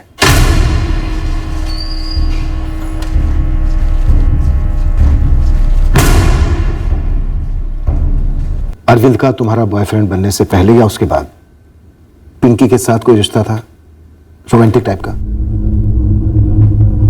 ये कौन सी बात हुई सर? हर बारी जब आपने पूछा है मैंने जवाब दिया है, हर बारी हाजिर हुआ। फिर ये ममता, मेरी गर्लफ्रेंड को क्यों घसीटा जा रहा है इस सब में? नाम तो तूने घसीटा है, जब हमारे बिना मांगे बिना पूछे तूने ममता का नाम लिया। ममता त्रिवेदी, यहां तक कि उसका नंबर तक ऑफर किया। आप कहें तो मैं नंबर दूं सर? और अब जब हम ममता से 2-4 सवाल कर रहे हैं तो तुझे तकलीफ हो रही है? कहीं इस बात की तकलीफ तो नहीं कि हमने तुझे ममता को सिखाकर भेजने के लिए मौका नहीं दिया, जैसे कि तूने गुड्डू को सिखाकर भेजा था हमारे इन्फॉर्मर के पास? क्या सिखाया मैंने सर? दरअसल हिले हुए तो ना मुझे आप लोग जो इतना भयंकर कांड हो जाने के बाद आप अब तक मुजरिमों को नहीं पकड़ पाए, बस यूं बकरे ढूंढे जा रहे हैं। पिंकी के बारे में जो भी जानती हूँ वो सारी बातें मुझे अरविंद ने ही बताई है। मतलब ममता, अरविंद पिंकी के बारे में तुमसे काफी बातें करता था? क्या बातें करता था अरविंद पिंकी के बारे में? यही कि वो दोनों बहुत अच्छे दोस्त हैं। पिंकी का बड़ा भाई अंकुश और अरविंद भी अच्छे दोस्त हैं। काफी बातें होती थी पिंकी के बारे में, राइट? हाँ, होती तो थी। कभी तुम्हें ये लगा कि पिंकी हमेशा तुम दोनों के बीच में होती है? लगा था। मैंने अरविंद को पूछा भी उसकी फीलिंग्स के बारे में। ममता, फीलिंग्स थी? मुझे नहीं पता, पर जब भी पिंकी के बारे में बहुत ज्यादा बात होती थी तो मैं इरिटेट हो जाती थी। कभी तुम्हें ऐसा लगता था कि पिंकी और अरविंद के बीच में कुछ ना कुछ जरूर है? लगा तो था, और अरविंद को मैंने पूछा भी, पर उसने कहा कि सिर्फ मैं ही उसकी गर्लफ्रेंड हूँ। लेकिन कई बार दिन में पिंकी की ही बात होती थी कि पिंकी ने ये किया, पिंकी ने वो बोला। कई बार तो पिंकी उसे ठीक से बात नहीं करती थी तो वो बहुत गुस्सा हो जाता था। मतलब ममता, ये कहना गलत नहीं होगा कि अरविंद होता तो तुम्हारे साथ था, पर वो था पिंकी के साथ? हाँ, ऐसा कहना गलत नहीं होगा। अच्छा ममता, तुम्हें क्या लगता है जब अरविंद पिंकी से मिलता होगा तो वहां पर वो तुम्हारी बातें करता होगा? मुझे नहीं पता, पर कुछ टाइम से पिंकी और अरविंद के बीच में अनबन चल रही थी। किस बात को लेकर? पैसे को लेकर, क्योंकि पिंकी अरविंद के पैसे नहीं लौटा रही थी और अरविंद बहुत अपसेट था क्योंकि उसने अपने फ्रेंड से लोन लिया था। एक मिनट। अरविंद ने किस लिए पैसे दिए थे पिंकी को और कितने दिए थे? अरविंद ने पिंकी को पैसे नहीं दिए थे। हाँ, मतलब दिए थे। वो जो फ्रॉड बम्पर स्कीम जहां पिंकी काम करती थी, वो उसको हाफ प्राइस में बाइक दिलाने वाली थी, पर अरविंद को जब पता चला कि वो फ्रॉड है तो पिंकी ने पैसे देने से मना कर दिया। सर, आप कानून के रखवाले हैं सर। सर, आप ऐसे गैर कानूनी काम कैसे कर सकते हैं? सर, ये गलत है सर। आप मुझसे मेरा हक नहीं छीन सकते सर। आप मुझे बताएंगे कि किस चार्ज में आपने मेरे बेटे को अंदर किया है? फिलहाल आपके बेटे से पूछताछ की जा रही है। मेरा बेटा अरविंद जायसवाल परिवार के करीबी था और आप उस पर शक कर रहे हैं? जी। अंकुश उसको फंसा रहा है, झूठी उंगली उठा रहा है उस पर। देखिए, सच और झूठ का फैसला तो अदालत करेगी। सच ये है कि अरविंद रात भर शादी में था, मेरे और बाकी बारातियों की आंखों के सामने। सर, मैंने पहले भी आपसे बोला है, हम तीनों पूरी रात मेरी बहन की शादी में काम कर रहे थे। मैं, अरविंद और ये गुड्डू। गुड्डू, पहले तूने कहा था कि अरविंद पिंकी के बारे में कुछ जानता है, और जैसे ही हम अरविंद के पास पहुंचे उसने दिनेश उपाध्याय वाला एंगल चिपका दिया। ये खबर तूने अरविंद के कहने पर दी थी ना? नहीं सर, वो आपका बंदा आया था, बोला कि वो आपके साथ काम कर रहा है, उसे जानकारी चाहिए थी। सर, मैं तो बस आपकी हेल्प कर रहा था। सच बताना, एकदम सच। ये अरविंद रात भर शादी में ही था या अपनी शादी छोड़कर कहीं बाहर गया था 1 आध घंटे के लिए? नहीं सर, हम तीनों पूरी रात साथ में थे, मंडप में। वो सवेरे विदाई से पहले जैसे ही हमारे पास ये खबर पहुंची हरियापुर से मैं और अरविंद सीधा निकल गए सोहन अंकल के घर। सर मैं नहीं जा पाया, सुबह 9:30 बजे मेरी बहन की विदाई थी, इसलिए। हाँ जी, आजकल कौन सी शादी में वीडियो नहीं बनता। बारात का आना, शादी की रस्म, विदाई, पूरे फंक्शन की वीडियो रिकॉर्डिंग चाहिए मुझे। अमिता की शादी की सीढ़ी तो अभी आई नहीं, उसके ससुराल में है। कहाँ उसका ससुराल? जी मुरादाबाद। तो मुरादाबाद से तुरंत मंगवा लीजिए। सर बारात रात 11 बजे पहुंची, फिर हम मेहमान नवाजी में लग गए, खाना वाना हुआ और रात के करीब 2 बजे शादी हुई। सर 1 सेकंड भी ऐसा नहीं था जब अरविंद वहां नहीं था। ये अरविंद का पिंकी या रंजना के साथ कोई चक्कर वक्कर था? सर ये आप क्या पूछ रहे हैं? अरविंद और पिंकी का कोई चक्कर नहीं था। अरविंद की गर्लफ्रेंड है ममता, हमारे गांव की है। सर पिंकी और रंजना तो अरविंद की बहनें जैसे थी। वो लोग अरविंद, पिंकी, रंजना सब साथ साथ बड़े हुए थे। अरविंद के फादर मोहन जी से कह दो, शादी की सीडी वेरीफाई होने तक अरविंद हमारे पास रहेगा। सर शादी की सीडी कल सुबह तक आएगी मुरादाबाद से। सर दिलीप और गुड्डू के पीछे एक बंदा लगवा दिया, खास दोस्त है अरविंद के, इन दोस्ती में से बचा तो नहीं रहे। शादी की सीडी आने दो, देखते हैं अरविंद फुल टाइम शादी में था या फिर बीच में थोड़ी देर के लिए गायब हुआ था।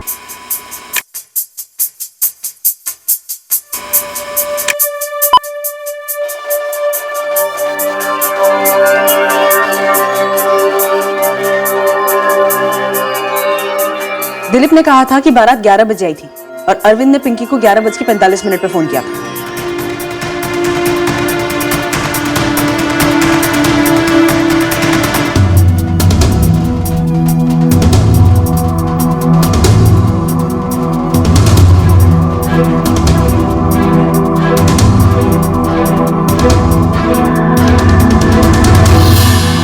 तो शादी हो रही है, रात के शायद 2 बजे होंगे और अरविंद अभी शादी में मौजूद है।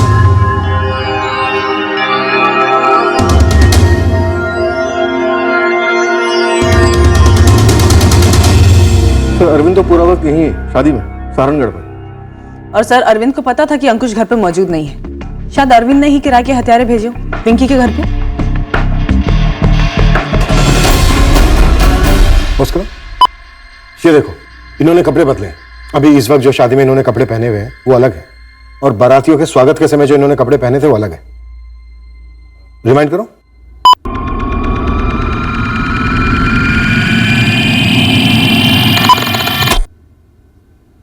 अब वापस फॉरवर्ड करो।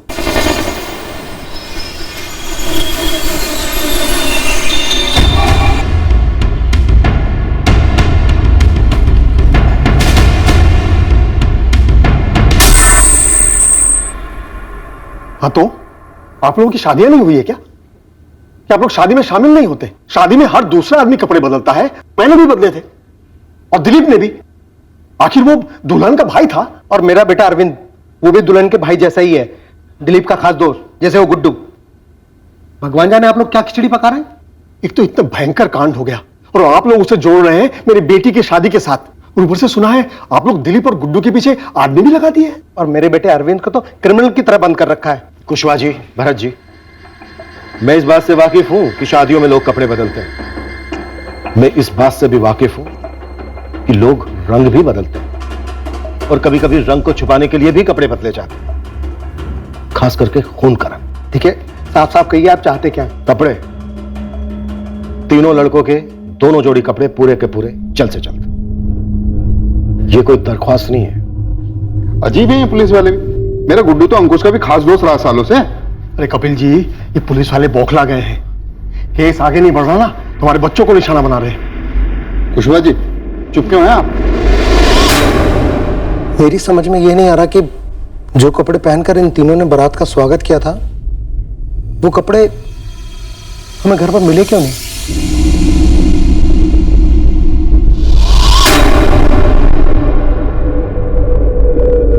ये कपड़े वो हैं जो तुम तीनों ने शादी के वक्त पहने थे, लेकिन बारात वाले कपड़े तुम तीनों के घरों में नहीं मिले। तुम तीनों के घर की तलाशी के वक्त हमें नहीं मिले। दिलीप और गुड्डू, तुम दोनों तो तलाशी के वक्त मौजूद भी थे। कहां भेजे कपड़े? पापू की लॉन्ड्री में। सोचा पाप के साथ साथ खून के धब्बे भी धुल जाएंगे, कभी पकड़े नहीं जाएंगे। सर जो बात मैंने आपके आदमी से कही थी कि अरविंद पिंकी के बारे में कुछ और भी जानता है,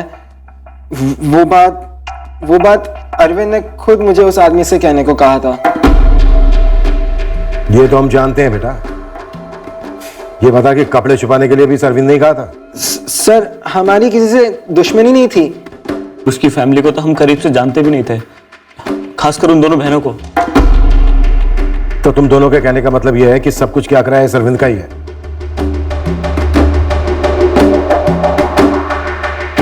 हाँ सर, ये किसी की चाल है सर।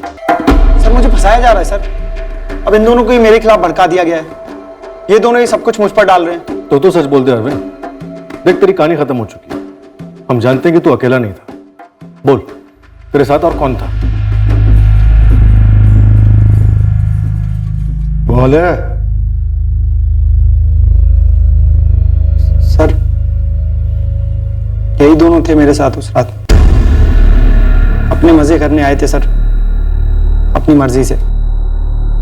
सर इस अरविंद ने हमें बोला कुछ और करवाया कुछ और, फंसा रहा है सर हमें। अबे दिलीप, पकड़े गए हम लोग। कबूल कर लो कि तुमने अपने मजे के लिए मेरा साथ दिया। इस पिंकी की बच्ची को तगड़ा सबक सिखाना है। अबे अरविंद देख, भाई तेरा गुड लक है कि तेरी लाइफ में ममता है। अब जो है उसमें खुश रहना यार, फालतू में क्यों इतना लालची बन रहा है? अरे दिलीप, तूने समझेगा ये घायल ईगो की आग। देख, पिंकी हमारे अरविंद भाई साहब के बाइक पे लिफ्ट लेती है, पर कभी लिफ्ट देती नहीं। सच कहूं तो उसका नाम सुनता हूं तो मेरा खून खौल उठता है। और ऊपर से साली मेरे पैसे निकल कर बैठी है।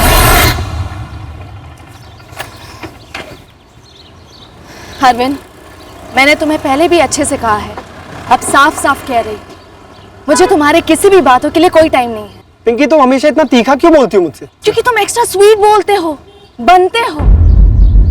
देखो अरविंद, मैं ईमानदारी से कह रही हूँ, नो, मुझे तुम में या किसी भी लड़के में कोई इंटरेस्ट नहीं। फिलहाल तो मेरा इंटरेस्ट पढ़ाई में है, अपने काम पर है। पर तुम समझते ही नहीं हो, गोल गोल जलेबी की तरह लगे रहते हो, छासनी की तरह चिपके रहते हो। बाइक पर तो खूब चिपकती हो मुझसे। मैं क्या जबरदस्ती तुम्हारे बाइक पर बैठती हूँ? वो तो तुम अंकुश भैया के दोस्त हो, मम्मी पापा के सामने स्वीट बॉय बनते हो। और मैंने भी तुम्हें हमेशा दोस्त की तरह समझा है, तुम्हें भाई टाइप।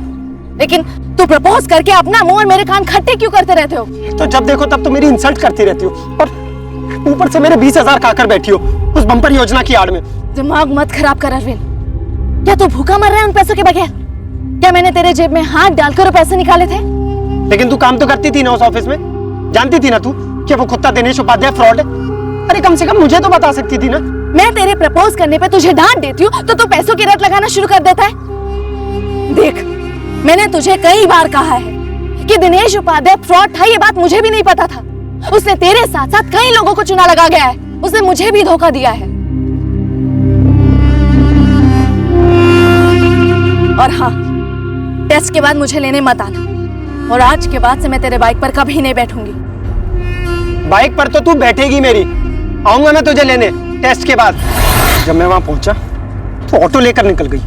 इतना गुरूर साली का हमेशा के लिए तोड़ना है मुझे। यार ये सब करके क्या मिलेगा?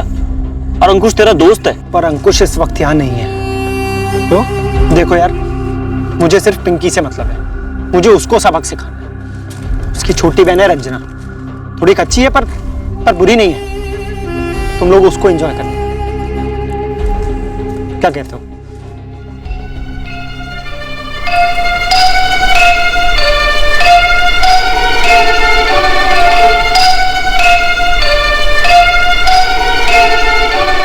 पापा सो गए हैं, अब पेट्रोल कल सुबह ही मिलेगा।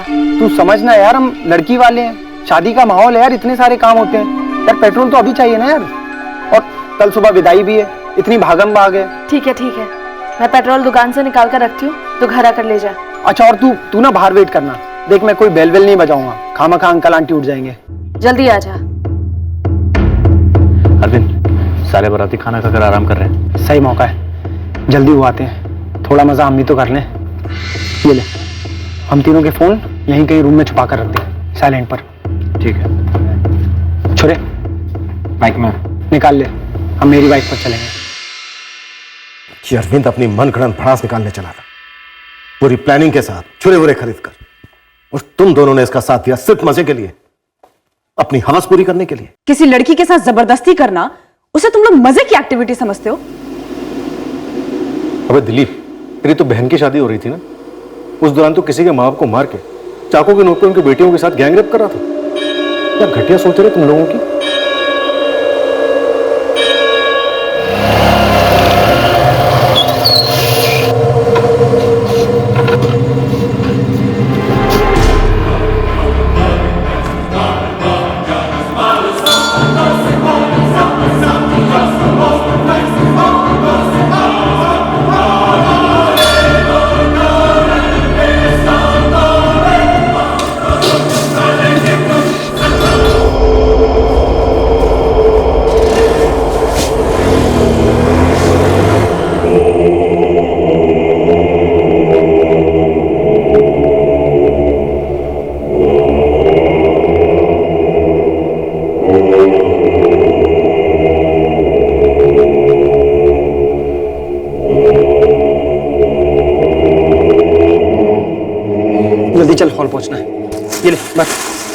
चल आजा। छुरे खरीदना, कपड़े बदलना, ये सब कुछ पहले से प्लान था या फिर उसी शाम को प्लान बना? हाँ सर था। मतलब तुम लोगों में पहले से कोई कंफ्यूजन नहीं था, सब पहले से तय था। वो छुरे और कपड़े कहाँ हैं? दिलीप के घर के पीछे।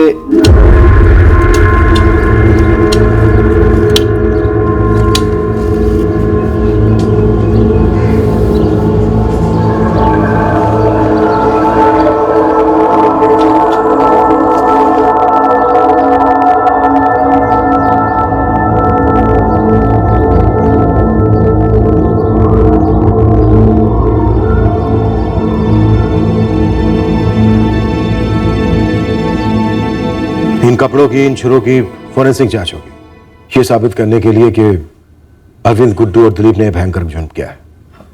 साहब गलती हो गई उनसे। मर्डर और गैंग रेप किए हैं आपके बेटे और उसके दोस्तों ने।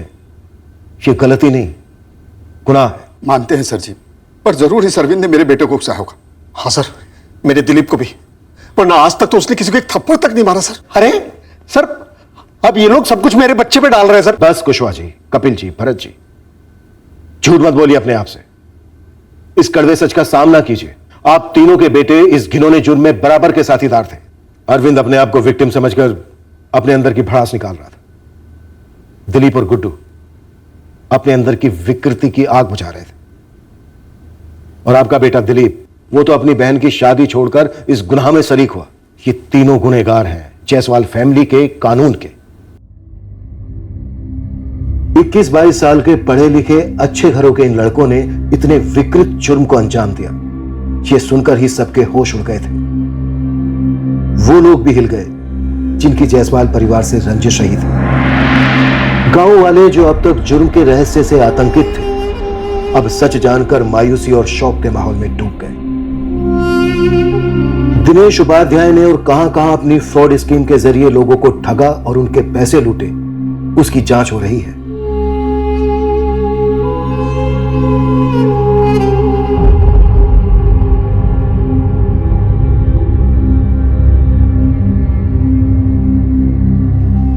जब एक परिवार के सफाई के केस की छानबीन होती है तो छोटी से छोटी रंजिश से लेकर पीढ़ियों की जानी दुश्मनी तक सब कुछ शक के दायरे में आता है और उसकी छानबीन होती है। पर इस केस में एक ऐसी अनबन थी अरविंद के साथ जिसके बारे में सिर्फ और सिर्फ पिंकी को पता था, पर उसे यह नहीं पता था कि रंजिश की एक छोटी सी चिंगारी कितना बड़ा विस्फोट करने वाली है उस पर और उसके परिवार पर। हमारी अपील है हर महिला से, हर लड़की से, हरेसमेंट का कोई लेवल या डिग्री नहीं होती। पहली बार ऐसा कुछ होते ही तुरंत रिपोर्ट करनी चाहिए। ये कोई लोगों में डर पैदा करने का प्रयास बिल्कुल नहीं है, बस एक सिंपल कदम है औरतों की सेफ्टी के लिए। रिजेक्शन का असर किसके दिमाग में कैसा हो रहा है ये जज करना आसान नहीं है, जैसा कि अरविंद के केस में। साथ ही किसके दिमाग में किस तरह की अमानवीय विकृति पनप रही है ये भांपना भी आसान नहीं है, जैसे कि इस केस में दिलीप और गुड्डू, जो बस अपने दोस्त का साथ देने गए इन मर्डर्स में सिर्फ इसलिए ताकि उन्हें क्रूर तरीके से अपनी हवस पूरी करने का मौका मिले। हर जुर्म एक आईना है, एक दर्पण है हमारे जमाने का, जो हमें दिखलाता है वो सारी चीजें जो होनी नहीं चाहिए। जय हिंद। इस तरह के और भी एपिसोड देखने के लिए हमारे चैनल को सब्सक्राइब करें और बेल आइकन दबाना ना भूलें।